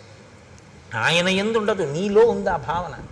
ఆయన ఉన్నతిని నువ్వు తట్టుకోలేవు, అందుకని మాట్లాడతారు తప్పుగా. నీతో సమానుడు, ఏంటి నాకన్నా గొప్ప అంటాడు, నీకన్నా తక్కువ నైత్య భావన, వాడికి ఏం తెలుసండి అంటాడు. ఇప్పుడు వాళ్ళకేం అవ్వదు, వాళ్ళు అలాగే ఉంటారు. పాడైపోయేది ఎవరంటే నువ్వు. ఇది తెలుసుకుని ప్రవర్తించడం ఆత్మవత్తయా. ఇలా నువ్వు ఉండగలిగితే సమాజము నీ వలన ఆనందాన్ని పొందుతుంది, నువ్వు కూడా సమాజంలో ఎవరితో తిరుగుతున్నా సంతోషంగా ఉండగలుగుతావు. ఇప్పుడు మీరు చెప్పండి, రాముడు సమాజంలో ఈ 3 రకాలుగా ఉన్న వాళ్ళతోటి తిరిగాడని గుర్తు, అందరితోటి ఆయన సమన్వయం అయ్యాడు, కానీ అందరూ రాముడి పట్ల సంతోషంతో ఉన్నారు. ఎందుకని? ఇలా ఉండబట్టి. పెద్ద దోషం ఎక్కడొస్తుందంటే, ఇది నేర్చుకోవాలి. మీరు నేర్చుకోవలసిన అవసరం లేకుండా వచ్చేది ఏదంటే ఆ 3. నేను ఎప్పటికీ మర్చిపోను నా జీవితంలో ఒక సంఘటన. నేను విశాఖపట్నంలో ఉద్యోగం చేసే రోజుల్లో మా పక్క వాటాల్లో ఒక 5 ఏళ్ల పిల్ల ఉండేది, జ్యోత్స్న అని. అది పాలు తాగుతోంది. పాలు తాగుతూ వేడిగా ఉన్నాయని అక్కడ పెట్టి ఏదో అటు ఇటు తిరగబోయింది, దానికి కాలు తగిలి ఆ గ్లాస్ పడిపోయింది, ఆ పాలు ఒలికిపోయి. నేను అక్కడే ఉన్నాను. వాళ్ళ అమ్మగారు వచ్చి అదేంటే పాలు అలా వంపేశావు అన్నారు. అంటే నేను అన్నాను, లేదంటే పాపం చూసుకోలేదు, పాలు పడిపోయాను. ఆ పిల్లంది వెంటనే, కాదు పాలు పడిపోలేదు, నేనే తంతే పడిపోయాను. నేను అలా ఉండిపోయాను. అబద్ధానికి అలవాటు పడిపోయింది నా సంస్కారం. పాలు పడిపోతాయా? పాలు ఎందుకు పడిపోతాయి? నేను పాలు పడిపోయామ్మా అన్నాను. అమ్మాయింది, పాలు పడిపోలేదు, నేను తంతే పడిపోయాను. అంటే పసిపిల్ల కదండి. మీకు ఎందుకు విఘ్నేశ్వరుడు పసివాడో చెప్పాను చూశారు. పిల్లకి అలా చెప్పడం ఇష్టం లేదు, అది అబద్ధం కదా. పాలు పడిపోవడం ఏంటి? నేను తంతే పడిపోయా. పాలు పడిపోయా అంటాడు ఏంటైనా? పాలు పడిపోలేదు, నేను తంతే పడిపోయామ్మా అంది. నేను నిజంగా మీరు చెప్తే నమ్మరు, ఆశ్చర్యపోయాను. చదువుకున్నాం, సంస్కారవంతులం అయ్యామని మనకి జీర్ణమైంది. ఇది ఒక పసిపిల్లకి ఇంకా ఈ సంస్కారం అంటక ఉండిపోయిన సత్యగుణం, అది ఎంత తేడారా అనిపించింది నాకు. కాబట్టి కదంచిదుపకారీణ కృతేనైకేన తుష్యతి నస్మరత్యపకారాణం శతమప్యాత్మవత్తయ. బుద్ధిమాన్ మధురాభాషీ పూర్వభాషీ ప్రియం వద వీర్యవాన్న చ వీర్యేణ మహతా స్వేన విస్మిత. ఆయన బుద్ధిమాన్, చాలా బుద్ధి కలిగినటువంటి వాడు. మధురాభాషి, మాట్లాడేటప్పుడు చాలా మధురంగా మాట్లాడతాడు. అందుకని వినబుద్ధి వేస్తుంది. రాముడు మాట్లాడుతుంటే వినాలనిపిస్తుంది, మాటలు తీయగా ఉంటాయి. పూర్వభాషి, ఇది మీరు గమనించారో లేదో, లోకంలో ఇది ఒక పెద్ద సమస్య. నన్ను ఆయన ఎరా నేను నీకెందుకు కనపడతానంటాడు. తాతగారు ఏమి ఉరే ఎలా ఉన్నావు అనొచ్చు కదా, అండవు. ఇందాక నుంచి చూస్తున్నాను రా, నువ్వు నన్ను పలకరిస్తావేమో అని, నేను ఎందుకు కనపడతాను నీకు అంటాడు. అదేంటి తాతగా నేను చూడలేదు, అదేలే అంటాడు. ఎందుకు ఆ మాట? ఎలా మనవడా ఎలా ఉన్నావు అని ఈయన అనకూడదా ముందు? అంటే నేను తాతని, నేను పెద్దవాడిని, ఈ మధ్యనే వీడికి ఉద్యోగం వచ్చింది, వీడు నన్ను పలకరించట్లేదు, వీడికి అతిశయం ఎక్కువైపోయింది, ఇది నీ మనసులో భావన. పాప ఆ పిల్లాడు చూడలేదు.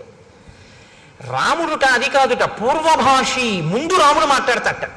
రాముడిని ఎవరైనా పలకరించారనుకోండి చిన్నపుచ్చుకుంటాట. అయ్యో అదే నేను మాట్లాడలేదు, పాపం వాళ్ళే వచ్చి పలకరించారు ఏమిటని.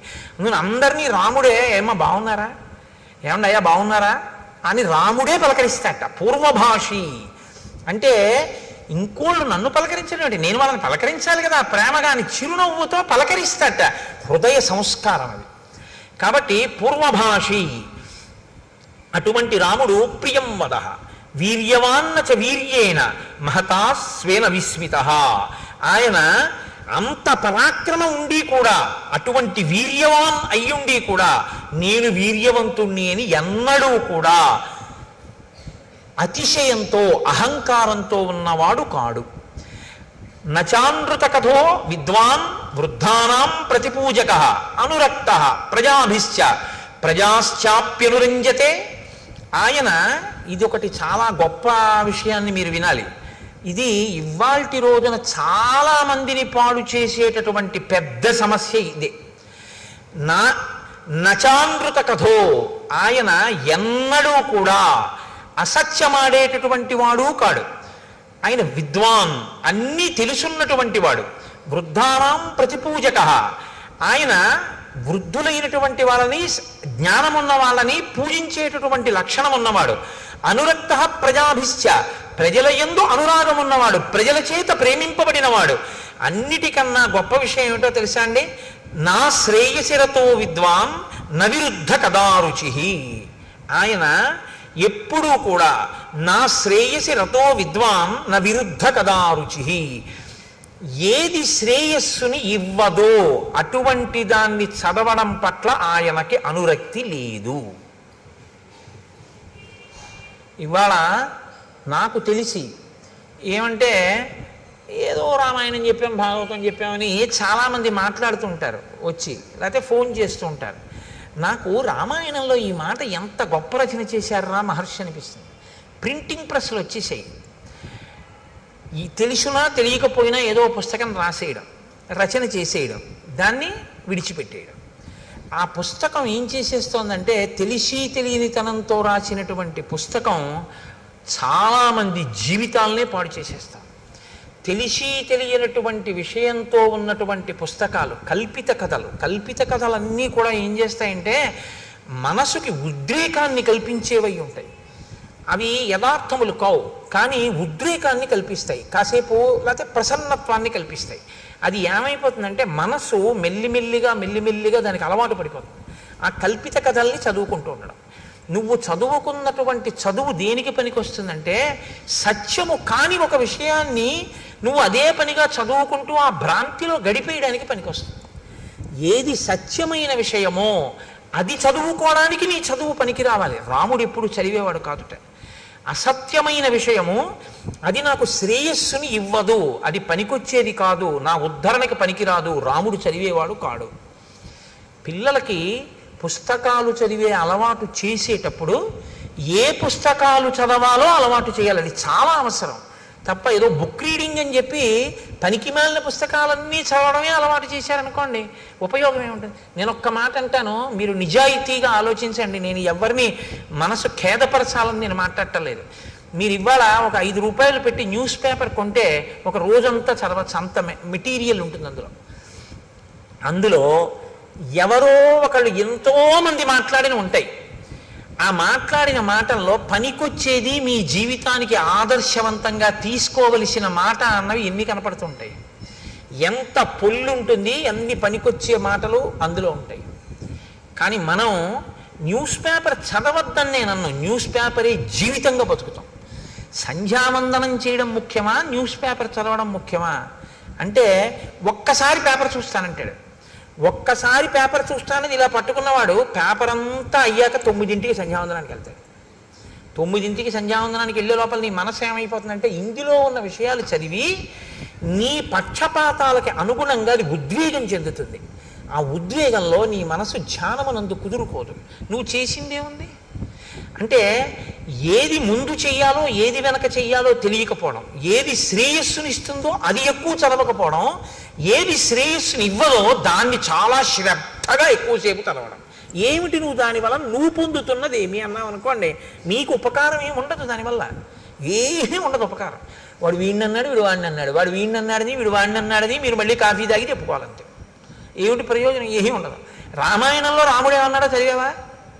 ఎప్పుడు చదవడు, ఎప్పుడు టైం ఏదండి అంటాడు. రామాయణం అయోధ్యకాండ చదివారు ఏంటంటే ఎప్పుడన్నా 2-3 సర్గలు అన్నారు అనుకోండి, అబ్బే అంత టైం ఎక్కడ ఉంటుందండి నాకంటే. న్యూస్ పేపర్ చదివావా అని అడిగాను అనుకోండి, అసలు న్యూస్ పేపర్ చదవకపోతే నాకు ఆ రోజులా ఉండదండి అంటాడు. అనురక్తి అది పెంచుకోవద్దు. శ్రేయస్సునిచ్చే వాటి మీద నీవు ఎక్కువ సమయాన్ని వెచ్చించడం నేర్చుకో. ఇది మనకి తెలిస్తే యథార్థంగా 42 రోజులు అయ్యేటప్పటికీ ఇది అనుష్ఠానంలోకి వచ్చిందని గుర్తు ఏమిటంటే, రామకోటి రాసేటటువంటి పుస్తకాలు హరిప్రసాద్ గారు ముద్రణ చేసినవి సరిపోకుండా ఉండాలి కదా.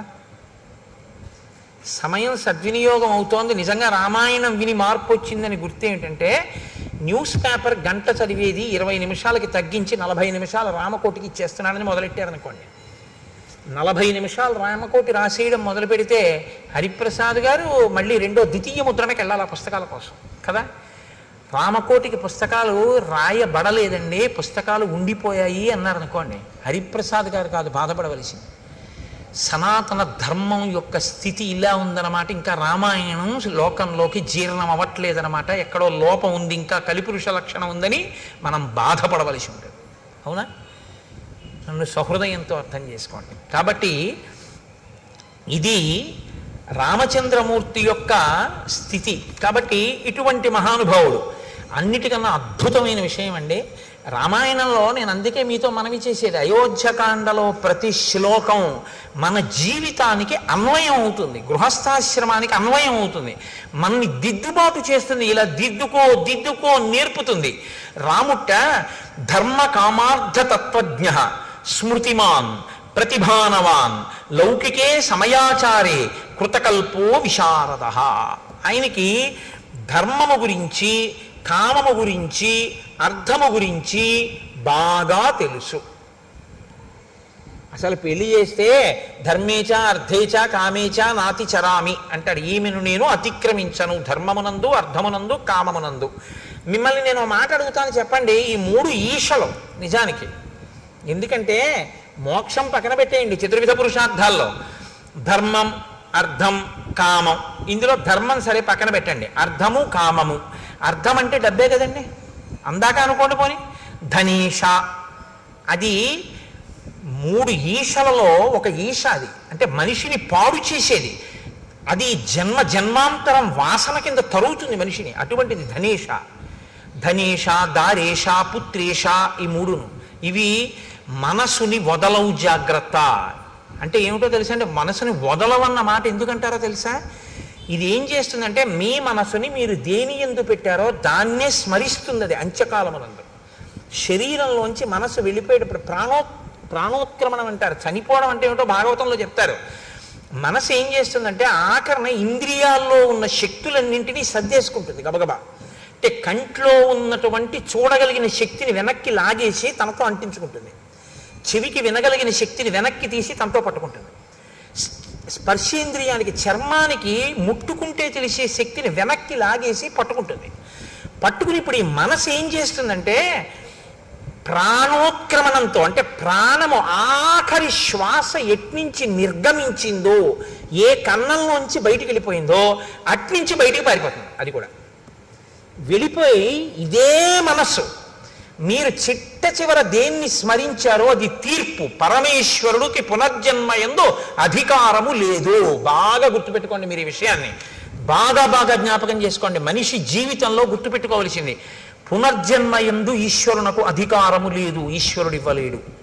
మళ్ళీ నన్ను మనిషిగా పుట్టించు, ఈశ్వరుడు పుట్టించలేడు, ఇవ్వలేడు ఈశ్వరుడు. ఎందుకో తెలుసా అండి? అది మీకు వదిలిపెట్టేశాడు మనిషికి. నీ పునర్జన్మ నీ చేతిలోనే ఉంచాను. మళ్ళీ పుడతావో మళ్ళీ పుట్టవో ఎటు పోతావో నీ ఇష్టం, నీకు వదిలేశాను. ఎలా వదిలేడో తెలుసా? మనసుకి స్మరణ ఉంటుంది, అందుకే స్మరహ అంటారు. ఎప్పుడు తలుచుకుంటుంది. దేన్ని తలుచుకోవడానికి అది అలవాటు పడిపోయిందో అది ఊపిరి మీద ఆధారపడుతుంది. ఆఖరణ అది దేన్ని స్మరించిందో దాన్ని బట్టి పునర్జన్మిస్తాడు ఆయన. నా మనసు ఎప్పుడూ డబ్బుని స్మరించిందనుకోండి, అర్ధేశ హీనోపాధుల్లోకి వెళ్ళిపోతాడు. తేళ్ళు, జర్రిలు, పాములు ఇలాంటి వాటిలో పెడతాడు. దారేష భార్య ఎందుండిపోయింది అనుకోండి, అప్పుడు మళ్ళీ ఆ కాముకత్వం చేతనో ఆమె ఎందుండేటటువంటి ప్రీతి పెరిగిపోవడమో ఏదో జరిగింది అనుకోండి, ఆ భార్య అదే పనిగా స్మరణలోకి వచ్చేసి అదే స్మరణతో విడిచిపెట్టాడు అనుకోండి, ఎక్కడో మళ్ళీ హీనోపాధుల్లోకి వెళ్ళిపోతాడు. ఏ కుక్కో పిల్లో ఏదో వెన్నుపాం అడ్డంగా ఉండేటటువంటి జన్మలోకి వెళ్ళిపోతాడు. ఇలా నిలువుగా తిరగదిగా, మనిషికే అడ్డంగా పుట్టి నిలువుగా తిరుగుతుంది, మిగిలిన వాటికి అడ్డంగా పుట్టి అడ్డంగానే ఉంటుంది. అలాగే పెడతాడు. ఇప్పుడు స్మరణం ఈశ్వరుడు చూస్తాడు. ఆఖరి స్మరణ ఏది చేశాడు చూస్తాడు ఆయన. ఈశ్వరుణ్ణి స్మరించింది మనస్సు, మోక్షం ఇచ్చేస్తాడు. ఈశ్వరుణ్ణి స్మరించడం అంటే ఆఖరణ స్మరిస్తానండి, ఇప్పుడు ఎందుకు ఇవన్నీ అన్నారు. అలవాటు చేసింది ఏదో అది స్మరిస్తుంది, అంతేగాని అప్పుడు స్మరించడానికి ఏం ఓపిక ఉండదు. ఇంకా అప్పుడు మనసు ఏం చేస్తుందంటే నిర్గమిస్తుంది. నిర్గమించడం అంటే గుర్తుపెట్టుకోండి, కళ్ళల్లోంచి, ముక్కుల కన్నాల్లోంచి, చెవుల్లోంచి, నోట్లోంచి, రోమకూపములు కొన్ని లక్షల్లోంచి కూడా నిర్గమిస్తుంది. అంటే వెంట్రుకలు పుట్టిన కన్నాలు ఉంటాయి, అవి కన్నాలే, లేకపోతే చెమట బయటికి ఎలా వస్తుంది లోపల నుంచి? రోమకూపాల్లోంచో అధోముఖంగా అంటే ఊర్ధ్వముఖంగా వెళ్ళదు. ఇక్కడ కపాలం పగిలి వెళ్ళాలి. వెళ్ళింది అంటే వాడికి పునర్జన్మ లేదని గుర్తు. అలా వెళ్ళలేదు అంటే ఎటో కింద కన్నాల్లోంచి వెళ్ళాడు. కింద కన్నాల్లోంచి వెళ్ళాడంటే వీడికి ఇచ్చిన ఉపాధిని వీడు వాడుకోలేదు. దీంతో ఏది చేరాలో అందుకు వాడు ఉపయోగించలేదు కాబట్టి అయిన వాళ్ళందరూ ఏం చేస్తారో తెలుసా అండి? దిక్కుమాలాడు, వీడి బతుకు ఏమిటో తెలుసా? అన్నీ తెలుసున్నవాడికి అమావాస్య మరణం, ఏమీ తెలియని వాడికి ఏకాదశి మరణం అని అందుకే వచ్చింది సామెత. వీడి పుర్రె పగల్లా ప్రాణం పోయినప్పుడు, కాబట్టి వీడి పుర్రె పగిలిపోయే వరకు కాల్చేస్తాం. టప్ అని చప్పుడు వస్తుంది, కపాల మోక్షం అయిందన్నప్పుడు వెళ్తారు. నువ్వు ఎలాగో పగలగొట్టుకోలేదు, మేమే పగలగొట్టాం పో. ఈ స్థితిని నువ్వు పొందకుండా ఉండాలంటే నీ మనసుని సాధన చేత తిప్పాలి. సమస్త కర్మల యొక్క అంతిమ ప్రయోజనం మనసుని శుద్ధి చెయ్యడమే. మనసు సంస్కరించబడకపోతే అర్ధేశ, కామేశ, అర్ధేశ, పుత్రేశ, తర్వాత భార్యేశ ఇలా ఉండిపోయింది అనుకోండి, ఈ ఈశలు పునర్జన్మకి కారణం అవుతాయి. ఇది మనం ఒప్పుకుంటాం కాబట్టే బొట్టు పెట్టుకుంటాం. సనాతన ధర్మం అంటే ఉపన్యాసాలు చెప్పడం కాదు, సనాతన ధర్మం అంటే బొట్టెట్టుకోవడం. బొట్టు పెట్టుకున్నాడంటే గుర్తు ఏమిటంటే పునర్జన్మను ఒప్పుకున్నాడని గుర్తు. బొట్టు పెట్టుకోలేదంటే వాడికి పునర్జన్మ సిద్ధాంతం మీద నమ్మకం లేదని గుర్తు. వాడు వేద ప్రమాణాన్ని ఒప్పుకోలేదని వాడు బొట్టు పెట్టుకోరు. మనం బొట్టు ఎందుకు పెట్టుకుంటామంటే మేము పునర్జన్మ సిద్ధాంతాన్ని, కర్మ సిద్ధాంతాన్ని మేము అంగీకరిస్తున్నాం. ఇది బొట్టు పెట్టుకోవడంలో సూచిస్తుంది. అందుకని బొట్టు పెట్టుకుంటారు. సనాతన ధర్మంలో బొట్టు లేకుండా బయటికి రారు ఎవరు. కనుక రాముడి విషయంలో ఏమైందంటే 3 బాగా అర్థం చేసుకున్నాడు అంటున్నారు మహర్షి. బాగా అర్థం చేసుకోవడం అంటే ఏమిటండి? అంటే ఏమి లేదు, మీరు బాగా అర్థం చేసుకోవడం అంటే ఈ కామాన్ని పట్టుకెళ్ళి ధర్మంతో ముడేసేయి, అర్థాన్ని పట్టుకెళ్ళి ధర్మంతో ముడేసేయి. అర్థము కామము అనే రెండు పరిగెత్తిపోయి పక్కన నీవి కాని పొలాల్లో పడి మేసే అలవాటు ఉన్నటువంటి ఇది మన దున్నపోతులు అంటారే, అటువంటి స్థితి కలిగినటువంటివి. ఎందుకంటే తమతంబొప్ప పరాంగనాజనుల పరద్రవ్యంబులన్ ముచ్చిలింగ మహోద్యోగము చేయునెమ్మనము దానిం బట్టి వైరాగ్య పాశంబులన్ కట్టి బిగించి నీ చరణ స్తంభమునైన్ కట్టి వేయిచి ముదంబెన్నడు కలగజేయ కదబో శ్రీకాళహస్తీశ్వర అంటాడు ధూర్జటి. అర్థము కామము రెండింటికి ధర్మం అనేటటువంటి ఇనప ఇబ్బందే. ధర్మబద్ధము కాని కోరిక పుట్టేటట్లు చెయ్యగలిగినవి నువ్వు చూడటం మొదలు పెట్టావా ప్రమాదమే. నీకు శ్రేయస్సుని ఇవ్వనిది చదువుతున్నావు, నీకు శ్రేయస్సుని ఇవ్వనిది నువ్వు చూస్తున్నావు. ఇప్పుడు అటువంటివి చూసి అటువంటివి విని నువ్వు ప్రమాదం చేయాలంటే నేను ఎన్ని ముక్కలు చేయాలి? ఎన్నమ్మా? 4 ముక్కలు. ఒక్కొక్క ముక్క ఎన్ని అడుగులు ఉండాలి? 2 అడుగులు. 4 రెళ్ళు 8 కదా. ఇప్పుడు 8 అడుగుల కర్ర నాకు ఇచ్చారు మీరు. ఆ కర్ర తీసుకొచ్చి అక్కడ పెట్టి 2 అడుగులు చూసి అక్కడికి కత్తి పెట్టి నరికాను, ఓ ముక్క వచ్చేసింది.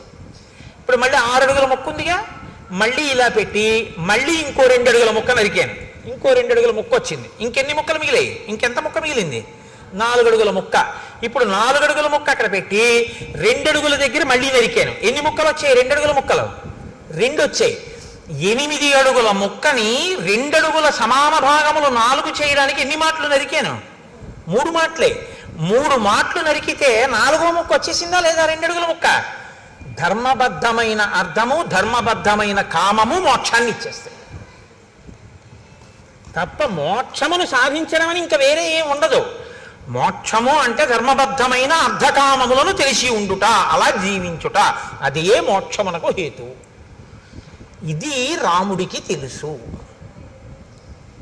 కాబట్టి ఇప్పుడు ఏది ప్రధానంగా తెలిసి ఉండాలంటే ధర్మం తెలిసి ఉండాలి. తెలిసి ఉంటే ధర్మానికి అర్ధకామములు ముడివేయాలి. రాముడు ఎలా వేశాడో నువ్వు చూస్తే నువ్వు అలా వేయాలి.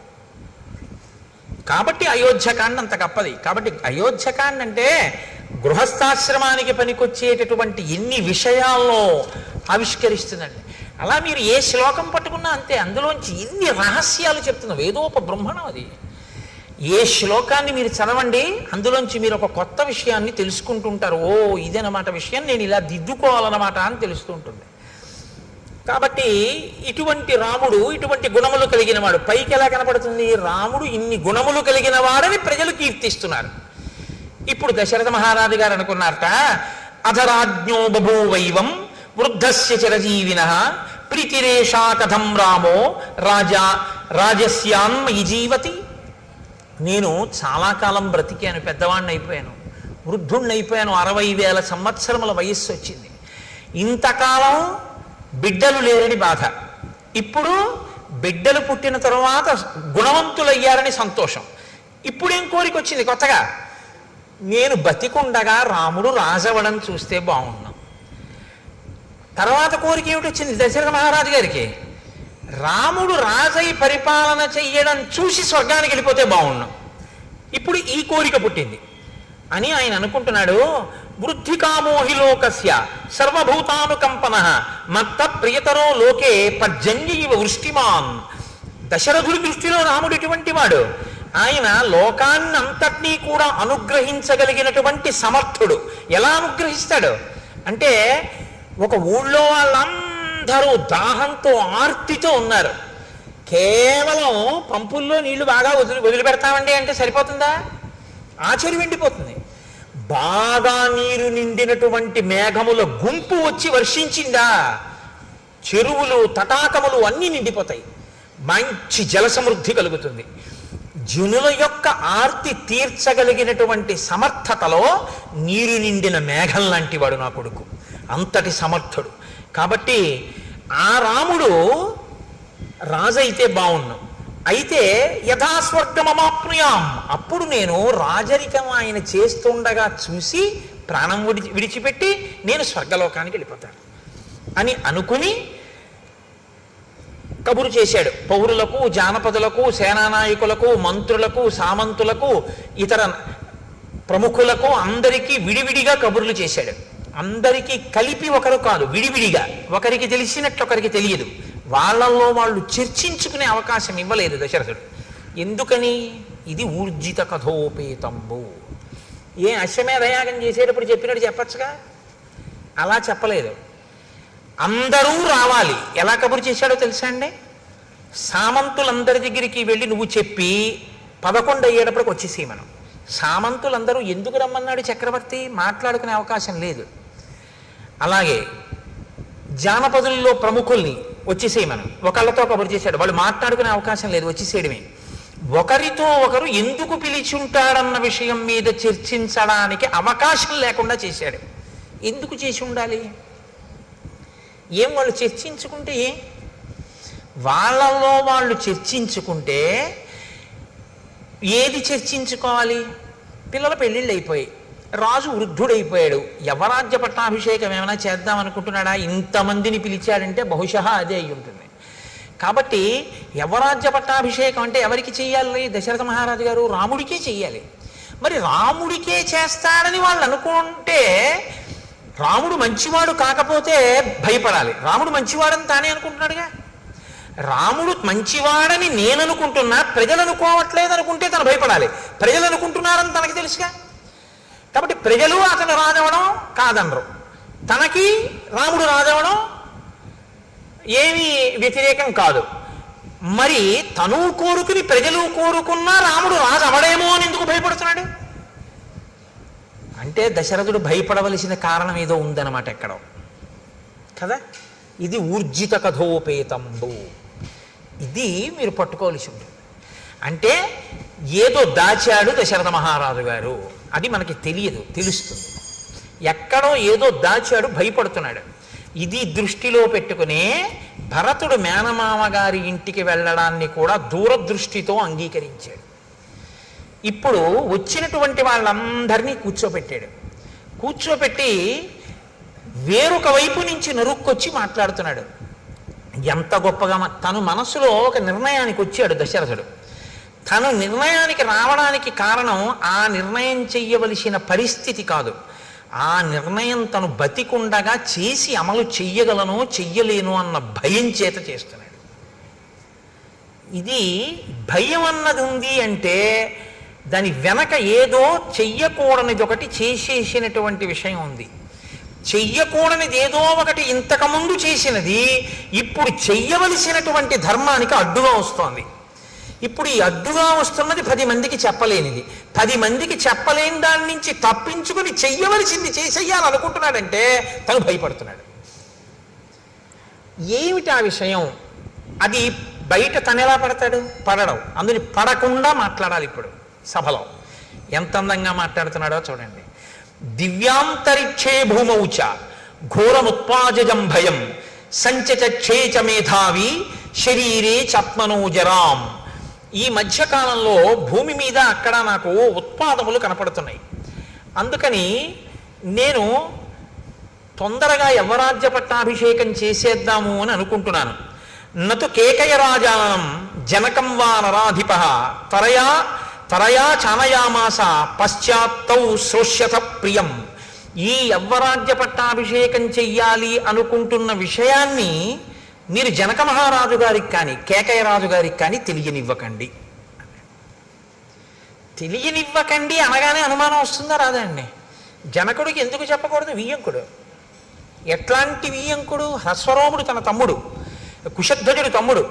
కుశధ్వజుడి తమ్ముడు, ఆ తమ్ముడి యొక్క 2 కూతుళ్ళు తనకి 2 కోడళ్ళు, జనకుడి యొక్క 2 కూతుళ్ళు తన 2 కోడళ్ళు.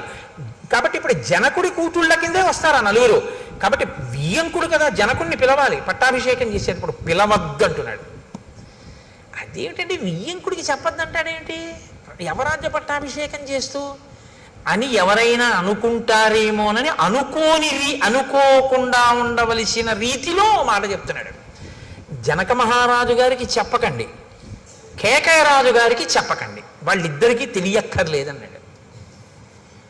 అంటే ఈ ఇద్దరే వద్దనడానికి ఏదో కారణం ఉందన్నమాట. ఈ ఇద్దరిని ఎందుకు వద్దంటున్నాడు అన్నది తర్వాత తెలుస్తుంది మనకి. ఊర్జిత కథోపేతంబు కదండి, తెలిసినా నేను చెప్పేయకూడదు, అలా చెప్పకుండా ఉండాలి కాసేపు గుంభనంగా. కాబట్టి వీళ్ళిద్దరికీ తెలియనివ్వకండి. అంటే మిగిలిన వాళ్ళు తెలివి తక్కువ వాళ్ళు ఏంటి, ఏమంటే వాళ్ళిద్దరికి ఎందుకండి చెప్పొద్దన్నాడు అంటారు. కార్యం తొందరగా పూర్తి చేయాలి. వాళ్ళు చాలా దూరంలో ఉన్నారు, వెళ్ళి చెప్పి తీసుకొచ్చేంత సమయం లేదు. అందుకని మీరేం చేస్తారంటే ఇప్పుడు వెళ్ళి చెప్పాలనుకోకండి, చేసేది మంచి పని కాబట్టి తెలుసుకుని వాళ్ళు సంతోషిస్తారని. ఇప్పుడు మీరు ఆలోచించే అవకాశం లేకుండా ఆపాడు. అంటే దశరథుడు అమాయకుడు ఏం కాడు, చాలా తెలివైనవాడు కదండి. చాలా ఆలోచించాడనమాట. ఎన్నో రాత్రులు ఆలోచించాడు. ఆలోచించి మిగిలిన వాళ్ళతో మాత్రం నేను ఈ విషయం మాట్లాడాలన్నాడు. అని పౌరులని, జానపదులని, సామంతుల్ని అందరినీ కూర్చోపెట్టి అన్నాడు, ఇదం శరీరం కృత్స్నస్య లోకస్య చరతాహితం పాండురస్యాతపత్రస్య ఛాయాయాం జిరితం మయా. చాలా గొప్ప మాట అండి. నాకు రామాయణం అయోధ్యకాండలో చాలా ఇష్టమైన శ్లోకాల్లో ఇదొకటి. ఎంత అందంగా మాట్లాడాడంటే సభ యొక్క సానుభూతిని పొందే రీతిలో మాట్లాడాడు. ఈ తెల్ల గొడుగు కింద కూర్చుని నేను చాలా కాలంగా పరిపాలన చేస్తున్నానన్నాడు. రాజు రంగుల గొడుగుల కింద కూర్చోకూడదు, తెల్ల గొడుగు కిందే కూర్చోవాలి. ఇప్పుడు రేపు పాదుకా పట్టాభిషేకం చేసామనుకోండి, రంగు గొడుగు పెట్టకూడదు, తెల్ల గొడుగే పెట్టాలి. తెల్ల గొడుగు లేదనుకోండి చేయించేయాలి ఈలోగా. కాబట్టి తెల్లటి గొడుగు కింద కూర్చున్నాను నేను. ఇన్నేళ్ళు, కొన్ని వేల ఏళ్ళు కూర్చున్నాను. కొన్ని వేల ఏళ్ళు కూర్చోవడంలో నాకు తెలియలేదు సుమా అన్నాడంటే, రాజ్యాన్ని పరిపాలిస్తున్నటువంటి ఆనందంలో, ఈ భోగాల్లో ఈ శరీరం ముసలదైపోయింది అన్నాడు. తెల్ల గొడుగు కింద ఈ శరీరం జర్జరీభూతం అయిపోయింది అంటే తెలియకుండా భోగాల్లోనే జర్జరీభూతం అయిపోయింది.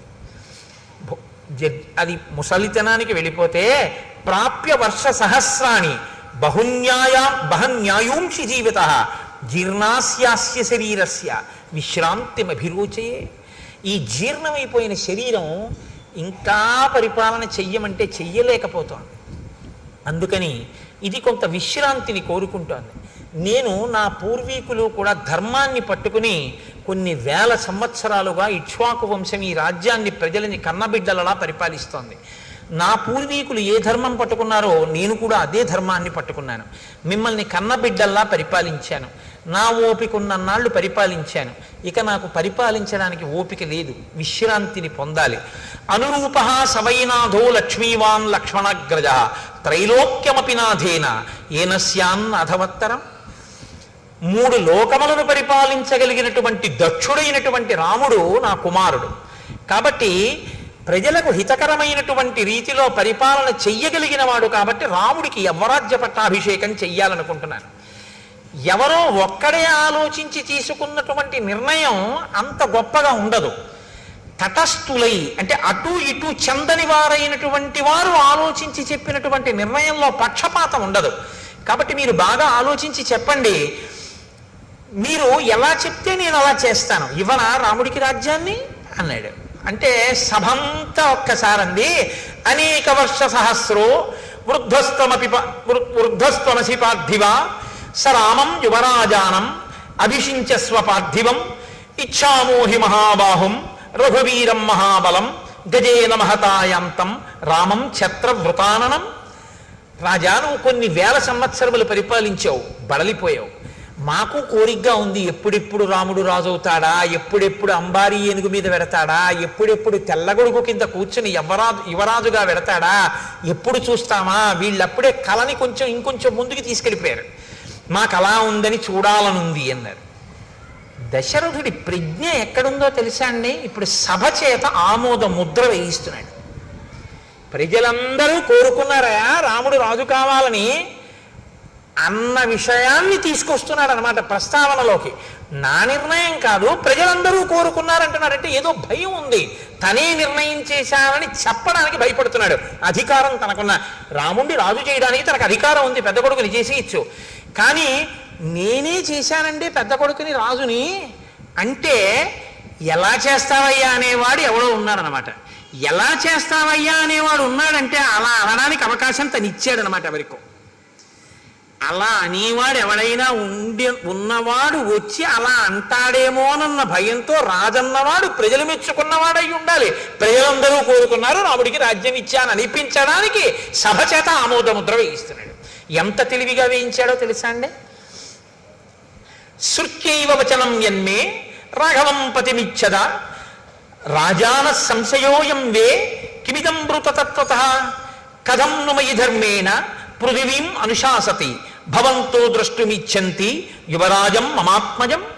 మీరు నిజంగా చెప్పండి, నేను ఇన్ని వేల సంవత్సరములు ధర్మంగా పరిపాలించాను కదా రాజా, ఇప్పుడు మీరేమిటి ముసిరివారైపోవడండి, చక్కగా ఓపికగా ఉన్నారు కదా, పరిపాలిస్తున్నారు కదా, మీరే ఉండండి. ఇప్పుడు ఇందుకు అమంగళకరంగా ఏడో కొత్తగా యువరాజ్య పట్టాభిషేకం ఏంటి అలా ఉండండి, హాయిగా మీరే చేయండి అనడం మానేసి రాముణ్ణే తీసుకొచ్చేయండి పెట్టేయండి అంటున్నారు కదా. రే మీకు నా పాలనలో లోపం కనపడిందా? రాముడిలో నాకన్నా గుణాలు కనపడ్డాయా? ఏవి చెప్పండి అన్నాడు. అంటే ప్రజలు ఎంతగా కోరుకున్నారో చెప్పించాలనుకున్నాడు. వాళ్ళు అన్నారు, బహవో నృప కళ్యాణ గుణా పుత్రస్య సంతితే. నాయన మహానుభావ, ఏం చెప్పమంటావు? నీ కొడుకుకి ఎన్ని కళ్యాణ గుణాలున్నాయో! ధర్మజ్ఞ, సత్యసంధశ్చ, శీలవాననసూయక, క్షాంత, శాంతయిత, శ్లేక్షణ, కృతజ్ఞో, విజితేంద్రియ. రాజు అయినటువంటి వాడు మృదు స్వభావి అయి ఉండాలి. తీవ్రమైన శిక్షలు, వ్యగ్రతతో కూడిన బుద్ధి ఉన్నవాడు కాకూడదు. ప్రజలు ఎలా కోరుకుంటారో ఆ మాటలు ప్రజలు అన్నారంటే రాముడు అటువంటి వాడు కాబట్టి అంటారు. ఎందుకు? ధర్మజ్ఞ, ఆయనకి ధర్మం తెలుసు. సత్యసంధశ్చ, మాట తప్పడం, అబద్ధం ఆడడం. శీలవాన్ అనసూయక, మంచి స్వభావం ఉన్నవాడు, ఎవ్వరి యందు అసూయ లేనివాడు. క్షాంత, ఓర్పున్నవాడు. శాంతయిత, ఆయన మాట్లాడేటప్పుడు కుపితులను, చాలా బాధతో ఉన్న వాళ్ళని, ఇబ్బందుల్లో ఉన్న వాళ్ళని ఓదార్పుగా మాట్లాడతాడు తప్ప అవతలవాడు కష్టంలో ఉన్నాడు కదా అని మరింత ఏడిచేలా మాట్లాడడం ఆయనకి రాదు. కాబట్టి శాంతయిత, శ్లేక్షణ, అత్యంత మృదువైనటువంటి స్వభావం ఉన్నవాడు. కృతజ్ఞో, చేసిన ఉపకారాన్ని మరిచిపోనివాడు. విజితేంద్రియ, ఇంద్రియములను గెలిచినటువంటి వాడు. ప్రియవాదీచ భూతానాం సత్యవాదీచ రాఘవ, బహుశ్రుతానాం వృద్ధానాం బ్రాహ్మణానాం ఉపాసిత. బాగా చదువుకున్నటువంటి వృద్ధుల్ని, బ్రాహ్మణుల్ని ఉపాసించేటటువంటి లక్షణము కలిగినటువంటి వాడు. ప్రియవాది, చాలా ప్రియముగా మాట్లాడేవాడు. అన్ని భూతముల పట్ల గౌరవం కలిగినటువంటి వాడు. సత్యవాది అయిన వాడు. అటువంటి వాడు రాజు కావాలని మేము కోరుకోవా?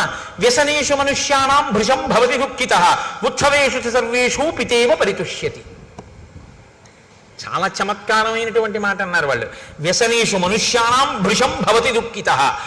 ప్రజలు కష్టంలో ఉన్నప్పుడు తెలుసుకుని వాళ్ళు కష్టపడ్డారని బాధపడుతూనే ఉంటాడు రాముడు. ప్రజల్ని సుఖపెట్టడంలో తండ్రిలా సుఖపెడతాడు. ఏమిటి మాట అంటే, రాముడు పరిపాలన చెయ్యడం అంటే ఎలా ఉంటుందంటేట, ప్రజలకు ఒక కష్టం వచ్చింది అనుకోండి, ఆ కష్టం తీరిపోయిన తర్వాత రాముడు మాత్రం, ప్రజలు ఆ కష్టం మర్చిపోయారు, రాముడు మర్చిపోతాడు. నేను రాజునై ఉండగా ఒకానొకప్పుడు ప్రజలంతా కష్టపడ్డారు, నేను వాళ్ళని అప్పుడు సుఖపెట్టలేకపోయానని ఇప్పటికీ తలుచుకు ఏడుస్తాట. ఇది అమ్మ లక్షణం అన్నారు.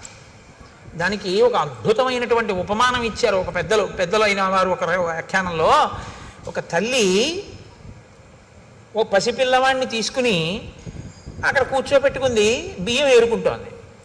ఎవరో ఇంకో అమ్మలక్క వచ్చింది, ఈవిడ మాట్లాడుకుంటున్నారు. ఈ పిల్లవాడు తెలిసి తెలియనివాడు పాకుతూ వెళ్ళి పక్కనున్న పాడుపడ్డ బావిలో పడిపోయాడు. అమ్మా అని ఏడిచాడు. చీకటిగా ఉంది, నుయ్యి అందులో పడిపోయాడు. అయ్యో పిల్లాడు పడిపోయాడు గుండెలు బాదుకుంది ఆవిడ. బాదుకుంటే చుట్టుపక్కల వాళ్ళు వచ్చారు, నిచ్చెన వేసుకున్నారు, లోపలికి దిగారు. అదృష్టవశాత్తు ఇసుక కయ్య ఉంది అక్కడ. పిల్లవాడికి ఏం అవ్వలేదు. వాడు చిరునవ్వు నవ్వుతున్నాడు. వాడిని పైకి తీసుకొచ్చారు. ఒళ్ళేం దెబ్బలు తగలలేదు, రక్ష పెట్టారు. వాడు పెరిగాడు, పెద్దవాడు అయిపోయాడు. ఆ తర్వాత 20 ఏళ్ల తర్వాత గుంటూరులో రామాయణం జరుగుతుంది. ఈవిడ అక్కడికి వచ్చి ఈవిడ రామాయణానికి వచ్చింది. అప్పుడు బియ్యం ఏరుకుంటుంటే వచ్చిన ఆవిడ రామాయణానికి వచ్చింది. అయిపోయి ప్రసాదం దగ్గర ఇద్దరు కలుసుకున్నారు. ఈవిడ్ని తీసుకెళ్ళడానికి ఈవిడ కొడుకు కారేసుకొచ్చాడు. అమ్మ వచ్చేస్తావా? తీసుకెళ్ళిపోతానన్నాడు. ఈ రెండో ఈవిడ మీరు ఇంతకుముందు ఒంగోలులో కదా ఉండేవారు అన్నారు. అవును, మీరెవరంటే నేను ఏదో సత్యవతిని, మీరు రుక్మిణి కదా అనుకున్నారు. ఇద్దరు మాట్లాడుకున్న తర్వాత ఈ పిల్లాడు అమ్మ వచ్చేస్తావా అన్నాడు. మన ఇద్దరం మాట్లాడుకుంటుంటే నూతిలో పడిపోయిన వాడేనా వీడు అందావిడ. అంటే అవునమ్మా, అప్పుడు మా పిల్లాడు నా అదృష్టం కొద్దీ బతికాడు, కానీ బియ్యం ఏరుకుంటూ మీతో మాట్లాడుతూ ఉండిపోయాను. పిల్లాడు నా అదృష్టం కొద్దీ దక్కాడు, నిజంగా ఏమైపోనో పిల్లాడని ఆవిడ ఇప్పుడు కళ్ళు ఒత్తుకుంది. అప్పుడు పడిపోతే ఇప్పుడు కళ్ళు ఒత్తుకోవడం ఎందుకు అంటే, పిల్లాడి కష్టం తీరిపోయినా తల్లి మర్చిపోదు. తల్లి గుర్తు తెచ్చుకు బాధపడుతుంది. అది తల్లి మనసు. భృశం భవతి దుఃఖిత. రాముడు ఎప్పుడో ప్రజలకి కష్టం వచ్చినా తలుచుకు బాధపడతాడు, ఆ కష్టం పోయినా సరే. ఉత్సవేషు సర్వేషు పితేవ పరితుష్యతి. తండ్రి వాలంటరీ రిటైర్మెంట్ పెట్టేశాడు, ప్రావిడెంట్ ఫండ్ అమ్మేశాడు, అన్నీ కలిపి కొడుకు ఇచ్చేశాడు. కొడుకు అమెరికా వెళ్ళిపోయి అక్కడ ఏదో చదువుకున్నాడు, ఉద్యోగం వచ్చింది, పెద్దవాడు అయిపోయాడు. నాన్నగారంటే 6 కార్లు కొన్నానండి అన్నాడు. బ్రహ్మాండమైన ఇల్లు కట్టానండి అన్నాడు. తండ్రి అన్నీ ఇచ్చేశాడుగా, ఓ పెంకుటింట్లో ఉన్నాడు రోహిణీ కార్తీ. ఈ రోహిణీ కార్తీలో నాన్నగారు ఈ మధ్యనే నాకు ప్రమోషన్ వచ్చింది కాబట్టి నాకు ఇంకో 1,00,000 రూపాయలు జీతం పెరిగింది నాన్నగారండి అని చెప్పి ఉత్తరం రాశాడు. ఈ పిచ్చి అయిన టైఫాయిడ్ వస్తే ఒరే ఒక్కసారి రారా అంటే, నాన్నగారండి ఇప్పుడే ప్రమోషన్ వచ్చింది నేను రాకూడదు, ఒక్క 4-5 రోజులు చూసి తగ్గకపోతే ఫోన్ చేయండి అని అడిగాడు. ఏదో తగ్గిపోయింది, ముసలాయన ఇంటికి వచ్చేసాడు. ఇప్పుడు ఈ ఉత్తరం వస్తే ఈయన తల మీద బట్ట వేసుకుని ఎదురింటికి పరిగెత్తుకెళ్ళి మా అబ్బాయికి 1,00,000 రూపాయలు జీతం పెరిగిందిట, ప్రమోషన్ వచ్చింది అని చెప్పాడు. ఈయన ఆ పిల్లాడికి డబ్బు ఇచ్చి పెంకుటింట్లో ఉన్నాడు. వాడికి 1,00,000 రూపాయలు పెరిగితే ఈయనకేం వచ్చింది? ఈయనకి టైఫాయిడ్ వస్తే వాడు చూడడానికి కూడా రాలేదు. అయినా మరి ఈయనకి ఎందుకు సంతోషం అంటే పితేవ పరితుష్యతి, తండ్రి తనదంతా కొడుక్కిచ్చేసి కొడుకు సంతోషంగా ఉంటే తను సంతోషిస్తాడు తప్ప తను సంతోషంగా ఉండి కొడుక్కి ఏమీ లేకపోయినా నేను సంతోషంగా ఉన్నాను కదా వాడు ఎలా పోతే నాకెందుకని తండ్రి అనలేడు. కాబట్టి తనకి లేకపోయినా తన ప్రజలు సంతోషంగా ఉంటే తన సంతోషంగా ఉంటాడు రాముడు. మాకు కష్టం వస్తే కష్టం తీరిపోయి మేము సంతోషంలో ఉన్నా మాకెప్పుడో కష్టం వచ్చిందని ఎప్పుడూ బాధపడతాడు రాముడు. ఇంకింతకన్నా రాజు కావడానికి అర్హత ఏంటయా, అను ఇచ్చేసేయి అవరాజ్య పట్టాభిషేకం చేసేయి రాముడికి, మేము సంతోషిస్తామన్నారు ప్రజలు. చాలా బాగుందన్నాడు, పొంగిపోయాడు. ఇటువంటి రాముడికి ఎందుకు పట్టాభిషేకం చెయ్యాలని మేము అంటున్నామో తెలుసా? వాళ్ళు ఇంకొక బలమైన కారణం చూపించారు. స్త్రియో వృద్ధాస్తరుణ్యశ్చ సాయం ప్రాతః సమాహితాః సర్వాన్ దేవాన్ నమస్యంతి రామస్యార్థే యశస్వినః. ఏమీ తెలియనటువంటి వాళ్ళు, వృద్ధులైపోయిన స్త్రీలు, యవ్వనంలో ఉన్న స్త్రీలు ఉదయము సాయంకాలము కూడా వాళ్ళు ప్రార్థన చేసేటప్పుడు పెళ్లి కాని పిల్ల ప్రార్థన చేస్తే మంచి భర్త కోసం చేయాలి, వృద్ధులైన వాళ్ళు ప్రార్థన చేస్తే తన కుటుంబం కోసం చేస్తారు. వాళ్ళుట పొద్దున్న సాయంకాలం కూడా పూజ చేసేటప్పుడు మా రాముడు బాగుండాలని పూజ చేస్తున్నారు. అంటే మా రాముడు బాగుంటే రాజ్యం బాగుంటుంది, రాజ్యం బాగుంటే మేము అందరం బాగుంటాం, ఇంకా వేరే అక్కర్లేదు, మా రాముడు బాగుండాలి స్వామి అని ప్రార్థన చేస్తున్నారు. ఇంకింతకన్నా ఏం చెప్పమయ్యా? రాజు అవ్వకుండా అని అడిగారు. రాజు అయితే ఎంత ప్రార్థన చేస్తారో అంత ప్రజాహృదయమును చూరగొన్నవాడు రాముడు. కాబట్టి ఇచ్చేసేయి, అవరాజ్య పట్టాభిషేకం చేసేసేయి. రామమిందీవరశ్యామం సర్వశత్రు నిబర్హణం పశ్యయో యవ్వరాజ్యస్థం తవ రాజోత్తమాత్మజం. నీ కొడుకుకి నువ్వు రాజ్యం ఇచ్చి ఇందీవరశ్యాముడైనటువంటి రాముడు యువరాజు అయి తిరుగుతుంటే చూడాలనుందయా, తొందరగా పట్టాభిషేకం చేయమన్నారు. వెంటనే దశరథుడు, బాగా గుర్తుపెట్టుకోండి, వశిష్ఠుణ్ణి అడగలేదు, జాబాలిని అడగలేదు, కాత్యాయనుణ్ణి అడగలేదు, ఏ పురోహితుణ్ణి అడగలేదు. ఒకవేళ అడిగితే ఇప్పుడు కన్నా బలమైన ముహూర్తం తర్వాత ఉందండి అన్నారనుకోండి, వశిష్ఠుడి మాట కాదనడం అంత తేలిక కాదు. అలా కాదులేండి గురుగారు ఈ ముహూర్తానికి చేసేద్దాం అన్నారనుకోండి, వశిష్ఠుడన్న ముహూర్తం కాదని తను పెట్టుకున్న ముహూర్తాన్ని నిర్ణయం చేయగలడా కులగురువుని కాదని? అడగకుండా ఉంటే గొడవ వదిలిపోతుంది. అడగకుండా ఉంటే గొడవ వదిలిపోతుందంటే ఎప్పుడు పెట్టాలి ముహూర్తం? ఓ 6 నెలలు పోయాక చేద్దాం అనుకుంటున్నానండి అన్నాడు అనుకోండి, తొందర ఏం లేదనమాట దశరథుడికి. చాలా తొందరగా చేసేద్దాం అనుకుంటున్నాను, ఇదే ముహూర్తం అండి అన్నాడు అనుకోండి, పక్కన వశిష్ఠుణ్ణి పిలిచి, అదేంటి అంటే తొందరగా పట్టాభిషేకం అయిపోవాలని ఎందుకో తొందరపడుతున్నాడు. ఎందుకు తొందరపడుతున్నాడు? అది ఇంకొకటి చెప్తాడు తప్ప అసలు కారణం చెప్పడు. కాబట్టి ఇప్పుడు అన్నాడు, మీరు తొందరగా వెళ్ళి వశిష్ఠాది మహర్షుల్ని తీసుకురండి అన్నాడు. చైత్ర శ్రీమాన్ ఇయం మాస పుణ్య పుష్పితకానన యవ్వరాజ్యాయ రామస్య సర్వం మే ఉపకల్ప్యతాం. చైత్రమాసానికి మధుమాసం అని పేరు, వైశాఖ మాసానికి మాధవ మాసం అని పేరు. ఈ 2 మాసములు నరుడు ఎలా బతకాలో నేర్పినటువంటి మహాపురుషులు 2 పుట్టారు. చైత్రమాసంలో మల్లెపువ్వు, వైశాఖ మాసంలో మామిడి పండు.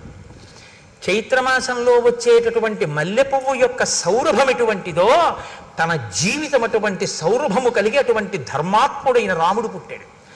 వైశాఖ మాసంలో మామిడి పండు, మామిడి చెట్టుకు కదండి కాస్తుంది. మిగిలినటువంటి చెట్లకి సంస్కృతంలో రకరకాల పేర్లు ఉన్నాయి. ఒక్క మామిడి చెట్టుకు మాత్రం రసాలమని పేరు.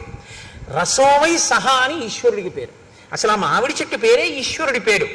ఈశ్వరుడి అన్న పేరున్న చెట్టు కాసిన కాయ. కైలాస శంకరుడు కాలడి శంకరుడిగా వచ్చాడు. వైశాఖ శుక్ల పంచమి శంకర జయంతి.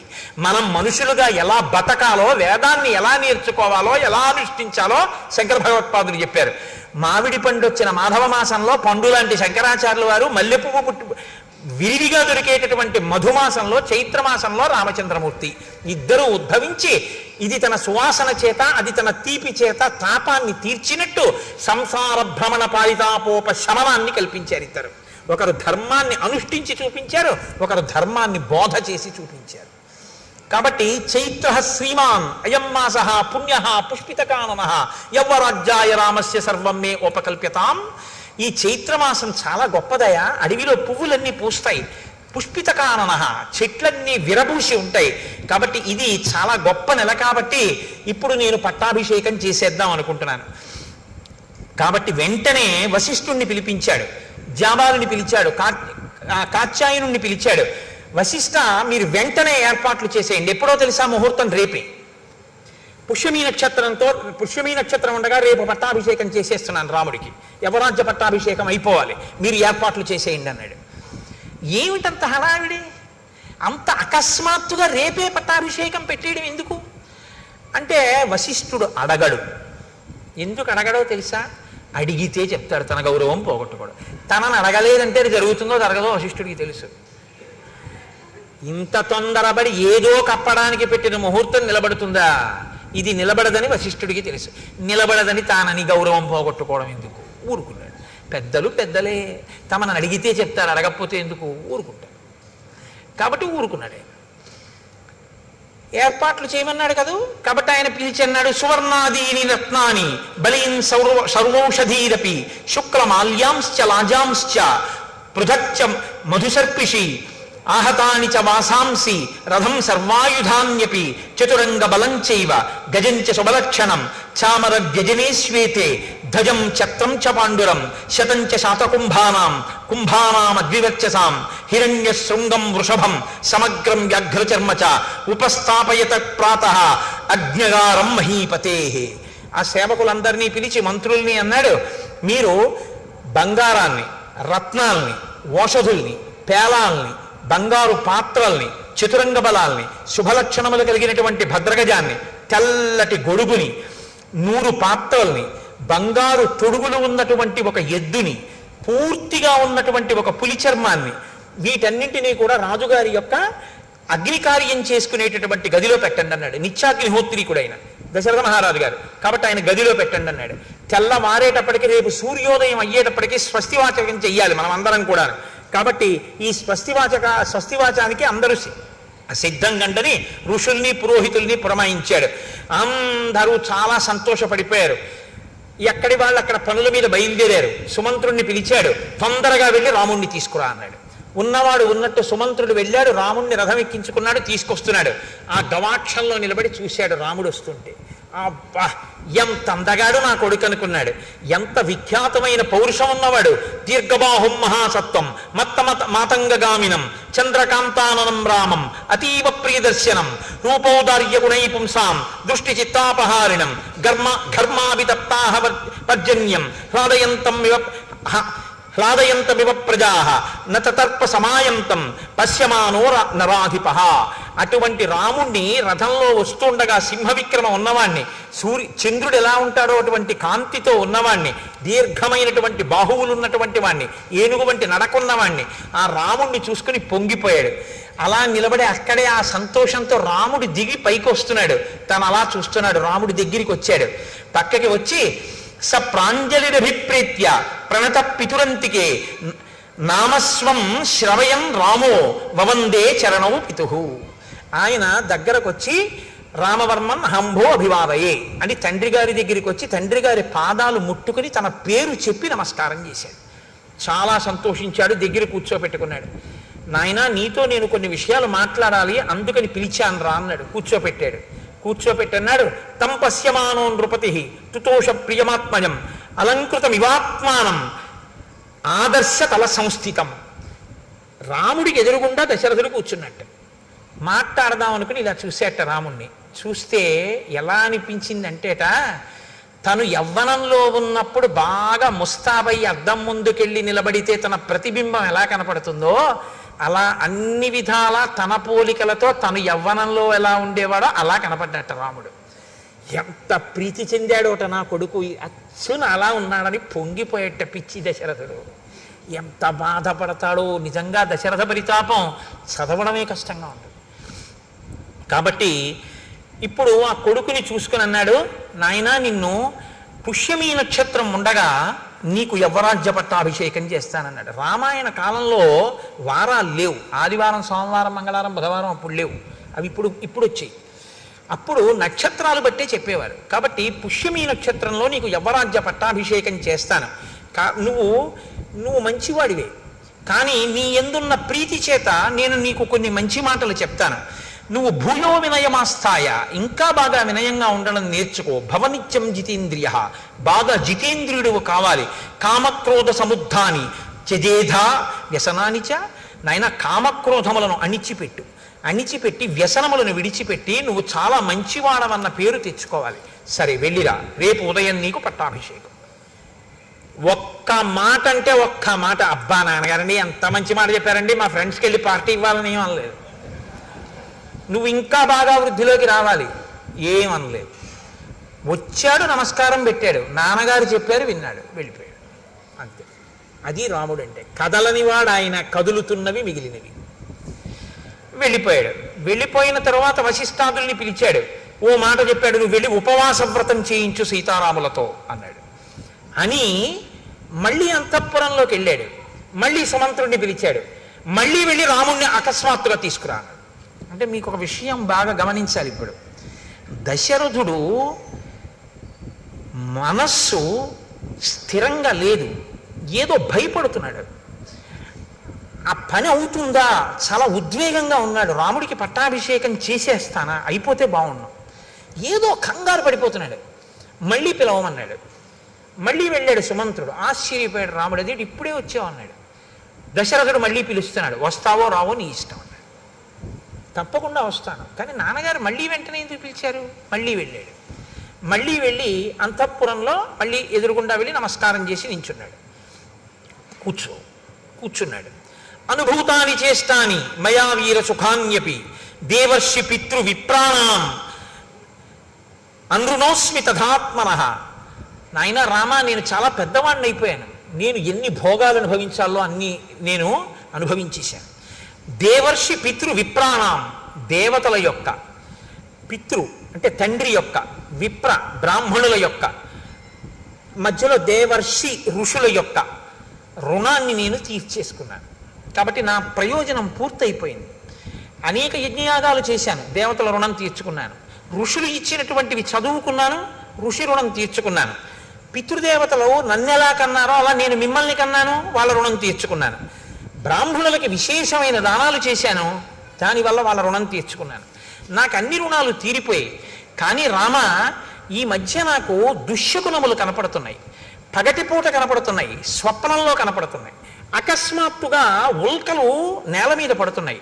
నా జాతకంలోకి సూర్యాంగారక రాహువిహి, సూర్యుడు అంగారకుడు రాహువు ముగ్గురు కూడా నా జన్మ నక్షత్రాన్నంతటినీ కూడా ఆక్రమించి ఉన్నారు. కాబట్టి నేను ఉంటానా ఉండనా అన్నది అనుమానాస్పదం. నేను ఎంతకాలం ఉంటానో తెలియదు. దానితో పాటు నీతో ఒక మాట చెప్తాను. తద్యావదేవమే చేతో న విముంచతి రాఘవ తావదేవాభిషించస్వ చవాహి ప్రాణినామ్మతి. రామ, నిన్ను పిలిచి పట్టాభిషేకం చేస్తానన్నాను కదా రేపు పొద్దున్నే, అలా చెయ్యాలని అనుకుంటున్నాను. కానీ మనుష్యుల యొక్క మనస్సులు ఉన్నాయి చూసావు, ఇవి మారిపోతుంటాయి. కాబట్టి నా మనసు మళ్ళీ మారకముందే ఈ యవరాజ్య పట్టాభిషేకం అయిపోని. అలా ఎందుకు మారుతుంది నాన్నగారు మీ మనస్సు? అడగడు రాముడు, మారితే ఏమవుతుంది? ఇవ్వకపోతే ఏమవుతుంది? నేను ఆయన కొడుకునే, నాకు తండ్రి అంతే. కాబట్టి ఇంకెందుకు? నాకు ధర్మం ఏమిటి? నాన్నగారు చెప్తే రాజ్యం పుచ్చుకోవడం, నాన్నగారు వద్దంటే మానేయడం. కాబట్టి నా కలర్ ఏమిటి? ఊరుకుంటాడే. ఎవరు తొట్టుపడిపోతున్నాడు? దశరథుడు తొట్టుపడిపోతున్నాడు. ఇంకొక మాట అన్నాడు దాంతోపాటు, నాయన విప్రోషితశ్చ భరతో యవదేవ పురాదిత తావదేవాభిషేకస్తే ప్రత్తకాలో మతో మమ కామం ఖలు సతాం వృత్తే భ్రాతాతే భరతస్థిత జ్యేష్ఠానువర్తి ధర్మాత్మ సానుక్రోశో జితేంద్రియ కింటు చిత్తం మనుష్యాణం అనిత్యమితి మే మతి సతాంతు ధర్మ నిత్యానాం కృతశోభిచ రాఘవ. భరతుడు చాలా దూరదేశంలో ఉన్నాడు, వాళ్ళ తాతగారి దగ్గర ఉన్నాడు ప్రస్తుతం. భరతుడు వాళ్ళ మేనమామగారి ఇంటి నుంచి అయోధ్యకి వచ్చే లోపలే నీ పట్టాభిషేకం అయిపోవాలి. అంటే చిన్న విషయాన్ని బయట పెట్టాడు ఇక్కడ. భరతుడు వచ్చే లోపల ఎందుకు అయిపోవాలి? రాముడి తర్వాత వాడు భరతుడు. కానీ భరతుడికి రాజ్యం ఇవ్వవలసిన అవసరం ఉందన్నమాట. ఏదో రాముడు ఉండగా భరతుడికి ఎందుకు ఇవ్వాలి అంటే, భరతుడికి రాజ్యం ఇస్తానని దశరథుడు ఏదో మాట ఇచ్చి ఉండాలి. భరతుడికి ఆ మాట ఇచ్చినట్టు రామాయణంలో లేదు కాబట్టి భరతుడిని కన్న తల్లికి ఇచ్చి ఉండాలి, లేకపోతే ఆ పిల్లని తనకి ఇచ్చిన వాళ్ళకి ఇచ్చి ఉండాలి. అది వాళ్ళకి తెలియకుండా ఈ పట్టాభిషేకం అయిపోవాలి. ఎందుకంటే ఇప్పుడు పిల్లలు పుట్టాక రాముడి మీద వ్యామోహం పెరిగింది. పెద్దవాడు ధర్మాత్ముడు, ఏది చూసి రాముడికి ఇవ్వకుండా ఉండను. అందుకని ఇప్పుడు రాముడికి ఇచ్చేయడానికి, భరతుడికి ఇవ్వకుండా ఉండడానికి భరతుడు రాకుండా చేసేస్తాను అంటూ, నాయన అతను చాలా మంచివాడు, నిన్ను అనువర్తిస్తాడు, జ్యేష్ఠుడంటే ప్రేమ ఉన్నవాడు, గౌరవం ఉన్నాడు, భరతుడు తక్కువవాడని నేను అన్న చాలా మంచివాడు, కానీ రామ ఏం చెప్పగలం, ఎవరి మనసులు ఎప్పుడు ఎలా ఉంటాయో అంటే. లోపల ఏమిటంటే, ఒకవేళ భరతుడికి రాజ్యం ఇమ్మని ఎవరైనా అడిగినా నువ్వు మాట ఇచ్చావు కదా ఈ అన్నా, అలా నాకు అక్కర్లేదు రాముడికే ఇవ్వండి అని భరతుడు అంటాడని ఒక నమ్మకం. ఏమో రాజ్యం కదా, మీరు మాట ఇచ్చారు కదా నాన్నగారు నాకే చేయండి అంటాడేమో అని భయం. అందుకని ఎవరి మనసులు ఎలా ఉంటాయో అన్నాడు. అని మళ్ళీ అన్నాడు, బయలుదేరు వెళ్ళి ఉపవాసం చేయి, రేపు పొద్దున్న ఇచ్చేస్తాను, పట్టాభిషేకం చేసేస్తాను అంటే. ఎంత కదిలిపోతున్నాడో దశరథుడు. ఆ రాత్రి దశరథుడి జీవితంలో ఎంత భయం తొట్టుపాటు ఉన్న రాత్రో మీరు గమనించండి. కానీ మళ్ళీ వశిష్ఠ మహర్షిని పిలిచాడు. సీతారాములకి ఉపవాసం చెయ్యమని చెప్పావా, వెళ్ళు చెప్పిరా అన్నాడు. ఆయన ప్రత్యేక రథం వేసుకుని రాముడి అంతఃపురానికి వెళ్ళారు. వశిష్ఠ మహర్షే వచ్చారని తెలుసుకుని రామచంద్రమూర్తి గబగబా బయటికి వెళ్ళి వశిష్ఠ మహర్షికి నమస్కారం చేసి చెయ్యి ఇచ్చి రథంలోంచి కిందకి దింపారు గౌరవానికి. దింపి లోపలికి తీసుకెళ్లారు, కూర్చోపెట్టారు. ఆయన అన్నారు, ఇత్యుక్త్వా సతదారామం ఉపవాసం యతవ్రతం మంత్రవత్కారయామాస వైదేహ్యా సహితం ముని. నాయన నీకో మంత్రం ఇస్తున్నాను, నువ్వు ఉపవాసం చెయ్యి అన్నారు. మనకి ఇవాళ రేపు ఉపవాసం అంటే ఏమిటి అంత అల్లరి ఉంటుందా అనిపిస్తుంది మనకి. కానీ చిత్రం ఏమిటో తెలుసా అండి, అసలు ఉపవాసం అన్న మాట ఎందుకు వచ్చిందో మీరు తెలుసుకోవాల్సి ఉంటుంది. ఉప అంటే సమీపమునందు, వసి అంటే నివసించుట. ఉపవాసము అనేటటువంటిది ఎప్పుడు పడితే అప్పుడు చెయ్యమని శాస్త్రం చెప్పలేదు. ఇది మీరు బాగా గమనించాలి. మొదట ఉపవాసము అన్నది ఎందుకు వచ్చిందో తెలుసా అండి, బాధను గుర్తెరుగుట కొరకు. ఇది ముందు తెలుసుకోవాలి. ఎందుకు గుర్తెరుగుట కొరకు అంటే, తినగలిగి తినకూడదు. మీరు తినగలరు, ఆకలి ఉంది కానీ తినరు. ఇప్పుడు బాధ వేస్తుందా వేద, ఆకలి వేస్తుందా వేద, వేసేస్తుందా టైంకి, కానీ మీరు తినరు. ఇప్పుడు నీరసంగా ఉంటుందా ఉండదా, ఉంటుంది. జాగరణ ఎందుకు చేయాలి, నిద్ర వస్తుంది కానీ పడుకోరు. ఎందుకు పడుకోరు, ఇంట్లో అన్నీ ఉన్నాయి, చక్కగా పడకుంది అన్నీ ఉన్నాయి కానీ పడుకోరు. పడుకోకపోతే ఉండే బాధ ఏమిటో అనుభవిస్తారు, అన్నం తినకపోతే ఉండే బాధ ఏమిటో అనుభవిస్తారు. ఈ రెండు ఎందుకు అనుభవిస్తారు ఉపవాసంలో అని చెప్పారో తెలుసా అండి. శరీరంలోంచి జీవుడు నిష్క్రమిస్తాడు, ఏదో ఒకనాడు వెళ్ళిపోవాలి, తప్పదు, ఇందులోంచి వెళ్ళిపోతాడు. వెళ్ళిపోయినప్పుడు బాధతో వెళతాడు తప్ప సంతోషంతో వెళ్ళడు. వెళ్ళిపోయేటప్పుడు చాలా సుఖంగా ఉంటుందని మీరు అనుకోవద్దు, చాలా బాధగానే ఉంటుంది. వినిర్ముక్తం అయ్యేటప్పుడు ఒక్కొక్కసారి 1,00,000 తేళ్లు కుట్టిన బాధ ఉంటుందని చెప్పారు. ఆ వినిర్ముక్తమైనప్పుడు బాధలో ఈశ్వరుడు ఎలా గుర్తొస్తాడు మీకు, ప్రయత్నపూర్వకంగా బాధలో ఈశ్వర స్మరణ మీరు అలవాటు చేసుకోవాలి. కాబట్టి తినగలిగి తినకుండా ఈశ్వర స్మరణ, పడుకోగలిగి పడుకోకుండా ఈశ్వర స్మరణ, అది జాగరణ ఉపవాసం. అది అందుకొచ్చింది.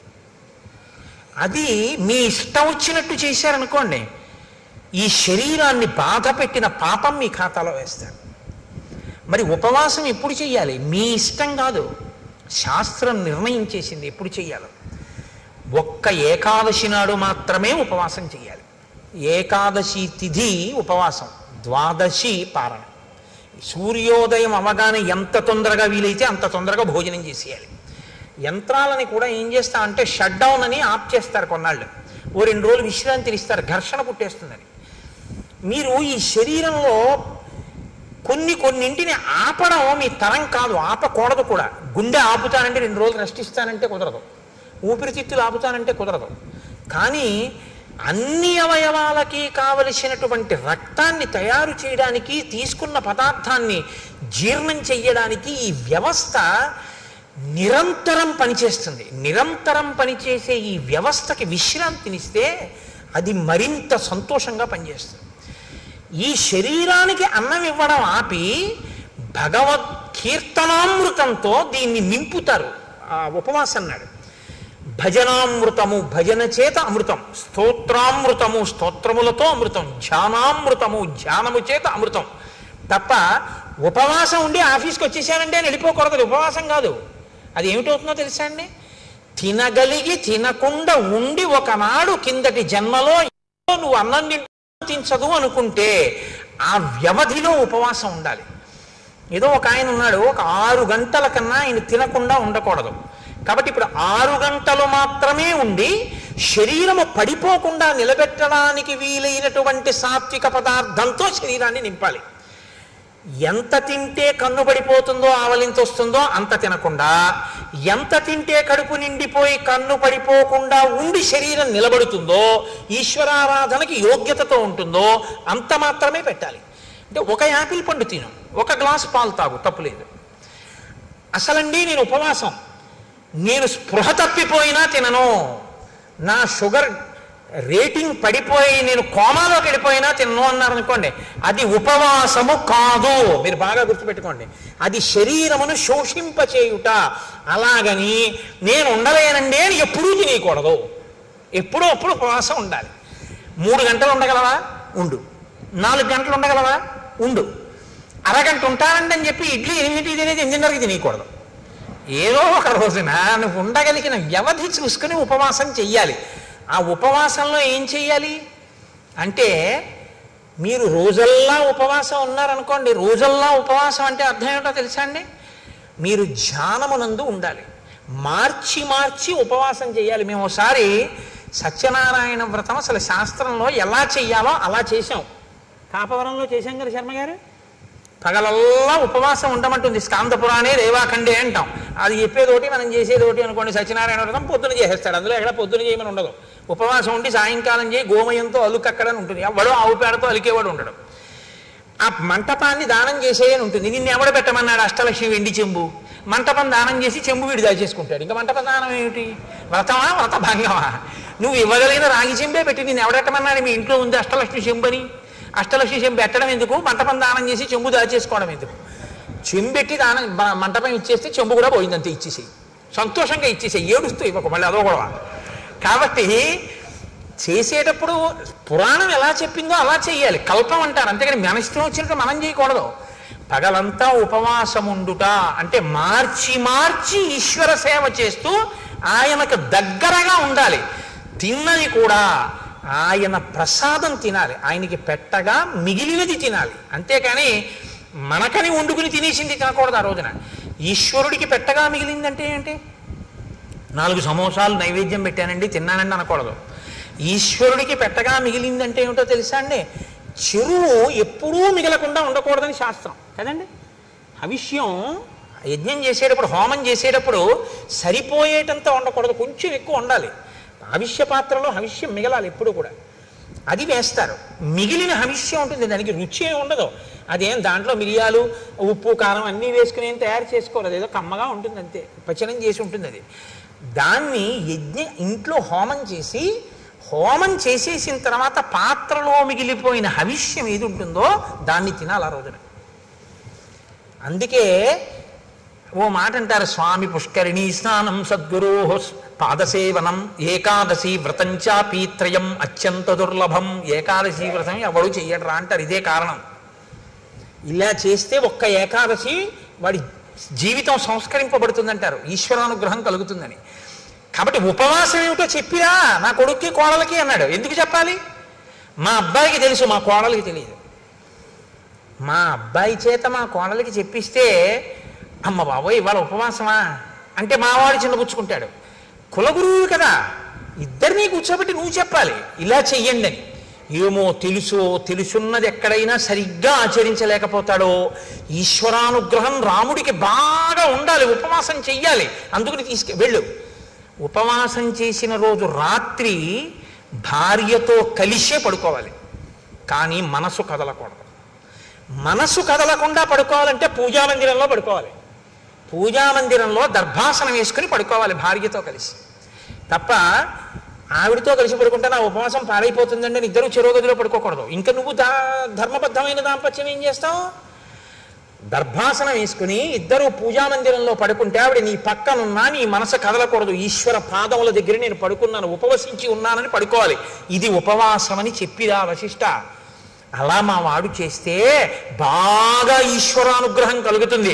కలిగితే నేను అనుకున్న సంకల్పం నెరవేరుతాను. నెరవేరితే రేపు వాడికి పట్టాభిషేకం అయిపోతుంది. అయిపోతే అమ్మయ్య నాకు పెద్ద బరువు తీరిపోతుంది.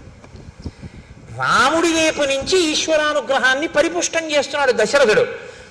చేస్తున్నాడా, మనకి నేర్పుతున్నాడా ఉపవాసం అంటే ఏమిటో? మనకి అంటే మీరు నేర్చుకోక్కర్లేదు, మీరు పెద్దలు, మీకు అన్నీ తెలుసు. నాబోటిగాడి గురించి నేను మాట్లాడేది. కాబట్టి ఉపవాసం అంటే ఏమిటో తెలుసుకోవాలంటే మనం రామాయణం అయోధ్యకాండ చదవాలి. మీరు ఏ చిన్న విషయాన్ని తెలుసుకోవాలన్నా రామాయణంలోకే చూడాలి. రామాయణంలో ఉండని ధర్మం మీకేం ఉండదు.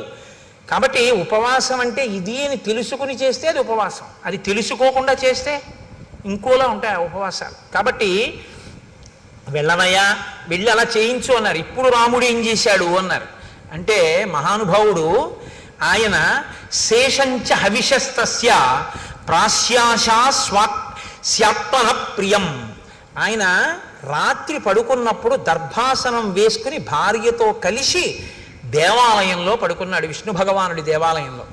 ఉదయం వేళ స్నానం చేసి గాయత్రి చేసి సంధ్యావందనం చేసుకుని, రాత్రి కదండి చెప్పాడు ఉపవాసం చేయమని. అందుకని ఆ రాత్రి ఉపవాసం చెయ్యాలంటే పదార్థం తినాలి కాబట్టి హోమం చేసి శ్రీమన్నారాయణుడి పేరు మీద యాగం చేసి ఆ యాగానికి వండినటువంటి హవిష్య పాత్రలో మిగిలినటువంటి హవిష్యాన్ని రాముడు తిన్నాడు. రాముడు తిన్నాడు అని చెప్తే సీతమ్మ కూడా తిన్నట్టే. వాళ్ళిద్దరూ ఆ హవిష్యాన్ని తిన్నారు. అర్థం లేని అనుమానాలు చాలా ఎక్కువ. అసలు సిద్ధాంతం తెలుసుకోరు. దీపంలో 2 ఒత్తులు వేయాలా 3 ఒత్తులు వేయాలా, బతికున్నన్నాళ్ళు అదే అనుమానం. లేకపోతే ఉపవాసం అంటే యాపిల్ పండు తినచ్చా సమోసా తినచ్చా? నాకు ఆశ్చర్యంగా ఉంటుంది. ఒకసారి వెంకటాచలం వెళితే నేను ప్రసాదాలలో ఉచిత ప్రసాదం ఇచ్చే దగ్గర ఒక ఆవిడ తీసుకుని నాకు ఇచ్చేసింది.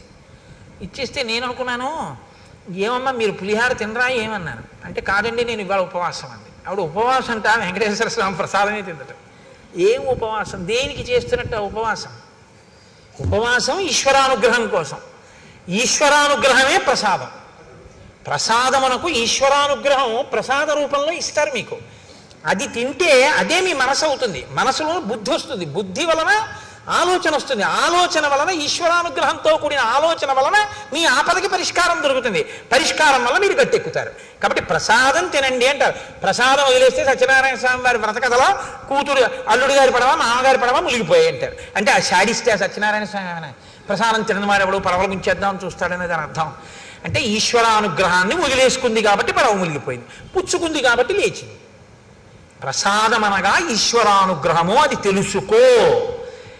కాబట్టి ఇప్పుడు ప్రసాదము అంటే నిబద్ధత, ఈశ్వరానుగ్రహం తినాలి. కాబట్టి హోమం చేసిన తర్వాత మిగిలిన హవిష్యాన్ని ఉపవాసం అంటే ఇంత వండు తినకూడదు, ఇంత వండి మిగిలినటువంటి ఇంత చెరో కబలం పుచ్చుకున్నారు. పుచ్చుకుని ఏం చేశారు? చక్కగా భూత్వానియతమానస శ్రీమత్యాయతనే విష్ణోహో శిష్యే నరవరాత్మజ. శ్రీ మహావిష్ణువు యొక్క దేవాలయంలో స్వామి పాదాల దగ్గర దర్భాసనం వేసుకుని సీతారాములిద్దరూ పడుకున్నారు ఆ రాత్రి. మరునాడు ఉదయం ఒక జాము ఉందనగానే లేచాడు, స్నానం చేశాడు, సంధ్యావందనం చేసుకున్నాడు, మనసు నిలబెట్టాడు, గాయత్రీ జపం చేశాడు. ఇంకా ఆ రాత్రి పూర్తయింది. పట్టాభిషేకం కోసం నాన్నగారి దగ్గరికి అంతఃపురానికి వెడతాడు. ఇది సీతారాములకు గడిచిన రాత్రి. అదే రాత్రి పౌరులకు ఎలా గడిచింది? వశిష్ఠ మహర్షి రాత్రి ఉపవాసం గురించి చెప్పి వెళ్ళిపోతున్నారట. రోడ్లు వచ్చేటప్పుడు విశాలంగా ఉన్నాయి, వెళ్ళేటప్పుడు ఇరుగ్గా ఉన్నాయి అన్నారు. ఎందుకని? ఇళ్లలో వాళ్ళందరూ వీధిలోకి వచ్చారు. ఎందుకు వచ్చారు? ఒరే మీరు విన్నారా, పట్టాభిషేకం ప్రకటించేశారట, రామచంద్రమూర్తికి పట్టాభిషేకంట, తెల్లవారితే పట్టాభిషేకంట. అందరూ బయటకు వచ్చేశారు, ముగ్గులు పెట్టేశారు, దీప వృక్షాలు పెట్టేశారు. రేపు అంతా అవుతుందో ఏమిటో, బాగా కనపడాలి కదా, దీపాలతో వృక్షాలు పెట్టేశారు, ఇంటింటా పతాకాలు ఎత్తేశారు, ముగ్గులు వేసేశారు, పండగలు చేసేశారు. రాత్రికి రాత్రి నటులందరూ నాటకాలు వేసేశారు, గాయకులు పాటలు పాడేశారు, నృత్యం చేసేవాళ్ళు నృత్యం చేసేస్తున్నారు, పిల్లలు కేరింతలు కొట్టేస్తున్నారు. నలుగురు కలిస్తే రామో రామో రామ, ఏమి రాముడు ఏమి రాముడు, రాముడికి పట్టాభిషేకం, రేపే యమరాజ్య పట్టాభిషేకం, రామచంద్రమూర్తికి పట్టాభిషేకం అవుతుంది. భద్రగజం మీద ఇదిగో తెల్లగొడుగు మీద ఇలాగే పెడతాడు, మనందరం పెడతాం. ఆహా ఏమి భాగ్యం ఏమి భాగ్యం. ఎక్కడ చూసిన జనం, దాని మధ్యలో నదిని మధ్యలోంచి చీల్చినట్టు వశిష్ఠుడి రథం జనం మధ్యలోంచి వెళ్తే అటు ఇటు తప్పుకున్నారట. అంటే అకస్మాత్తుగా విన్నా రేపే కళ్యాణం అంటే పరమ ప్రీతితో మీ అందరూ ఇవాళ వచ్చేసినట్టు. రేపే పట్టాభిషేకం అంటే ఇంట్లో ఉన్న వాళ్ళందరూ వీధుల్లోకి వచ్చి ఎవరూ చెప్పకుండా పతాకాలు ఎగరేసేశారు, ముగ్గులు ఎట్టేశారు, దీపవృక్షాలు పెట్టేశారు. అందరూ పాడేసుకున్నారు, ఆడేసుకున్నారు, సంతోషపడిపోయారు. రేపు బాధ్యత పడిపోతుందేమో దీపస్తంభాలు పెట్టేశారు. ఇంత ఆనందపడిపోతున్నారంటే రాముడి పట్ల ప్రజలకి ఉన్నట్టు సంతోషం ఎంత గొప్పది. ఇలా ప్రజలకి తెల్లవారింది, ప్రజలకు అలా తెల్లవారింది, రాముడికి సీతమ్మకి అలా తెల్లవారింది, వశిష్ఠుడికి అలా తెల్లవారింది, దశరథుడికి ఎలా తెల్లవారింది. ఇవాళ ఎందుకులేండి, బుగ్గన చుక్క పెట్టుకుని సీతారాములు సంతోషంగా ఉన్నారు కళ్యాణ రాముడి. ఇక్కడ వరకే విందాం. కాబట్టి ఏమవుతుందో ఆయనకే ఉండదు, ఆయన ధర్మాత్ముడు. ఇప్పుడే చెప్పినా ఆయన ఏమనుకోడు, ఆయనకి అన్నీ తెలుసు. కానీ మనమే ఇంకా అంత స్థితికి వెళ్ళిన అలా బుగ్గన చుక్క పెట్టుకుని జీలకర్ర బెల్లం పెట్టి ఉండగా మందర మాట్లాడడం చెప్పడం నా వల్ల కాదు. అందుకని రేపు ఎంత గొప్పగా కథ తిరుగుతుందో ఆ రాత్రి కథని రేపు రాత్రి వివరిస్తారు. ఇప్పుడు మనం ఒక్క 11 మాటలు రామనామ సంకీర్తనం చేద్దాం. తదనంతరం ఏదో ముఖ్య విషయాన్ని హరిప్రసాద్ గారు మీతో మాట్లాడాలనుకుంటున్నారు. అందుకని దయచేసి మీరు అలాగే కూర్చుని ఉండండి. అందులో ఇవాళ ఏదో మందర పుణ్యమాని ముందే వదిలేసావు మమ్మల్ని అనుకుంటున్నారు కాబట్టి,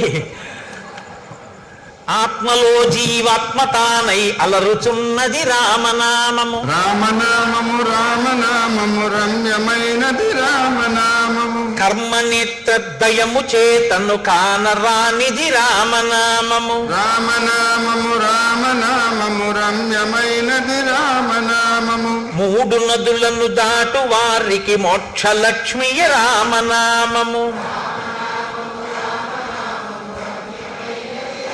రామము త్రిపుట మధ్యమునందు వెలిగే జ్ఞాన జ్యోతియే రామనామము, రామనామము రామనామము రమ్యమైనది రామనామము, దూరదృష్టియులేని వారికి దుర్లభము శ్రీరామనామము. రామనామము రామనామము అగరత్తులు పెట్టారు ఎక్కడో, కంపలు అడిపోతే నాకు కంఠం పట్టేస్తుంది. బ్రహ్మపుత్రక రాజ్య వీణా పక్షమైనది రామనామము, రామనామము రామనామము రమ్యమైనది రామనామము, పసితనంబున అభ్యసించిన పట్టుబడు శ్రీరామనామము, రామనామము రమ్యమైనది రామనామము, మరణకాలమునందు ముక్తి రమ్యమైనది రామనామము, ప్రణవమను ఓంకారనాద బ్రహ్మమే శ్రీరామనామము, రామనామము రామనామము రమ్యమైనది రామనామము, కోటి జన్మల పాపమెల్లను రూపుమాపును రామనామము, రామనామము రామనామము రమ్యమైనది రామనామము, జన్మ మృత్యు జరాది వ్యాధుల చక్కబరుచును రామనామము, రామనామము రామనామము రమ్యమైనది రామనామము, శిష్ట జనముల దివ్య దృష్టికి స్పష్టమగు శ్రీరామనామము, రామనామము రామనామము రమ్యమైనది రామనామము, గోచరంబగు జగతి లోపల గోప్యమైనది రామనామము, రామనామము రామనామము రమ్యమైనది రామనామము, రజతగిరిపతికి నెప్పుడు రమ్యమైనది శ్రీరామనామము, రామనామము రామ ఆయాస్తు మంగళం మంగళం కోసలేంద్రాయ మహనీయ గుణాత్మనే చక్రవర్తి తనూజ. తులసి అర్చన జరుగుతుంది. మీరందరూ కూడా యథాశక్తి మీకు తులసి అవకాశం ఉన్నంత వరకు కూడా తీసుకొచ్చి స్వామివారి సమర్పించి ఆ కార్యక్రమాన్ని చక్కగా నిర్వహించవలసిందిగా ప్రార్థిస్తున్నాను. అదేవిధంగా ఇందాక గురువు గారు మనవి చేసినట్టుగా రామకోటి పుస్తకాలు మళ్ళీ తెప్పించాం. మీరు కావాల్సిన వాళ్ళు ఆఫీసులో అడిగి తీసుకొని దాన్ని సద్వినియోగం చేయాల్సిందిగా కోరుకుంటున్నాను. రోజు మీ అందరికి కూడా అదే అనుభూతి ఉందని నేను భావిస్తున్నాను. ఎన్నో సీతారామ కళ్యాణాన్ని మనం చూస్తుంటాం మన జీవితం.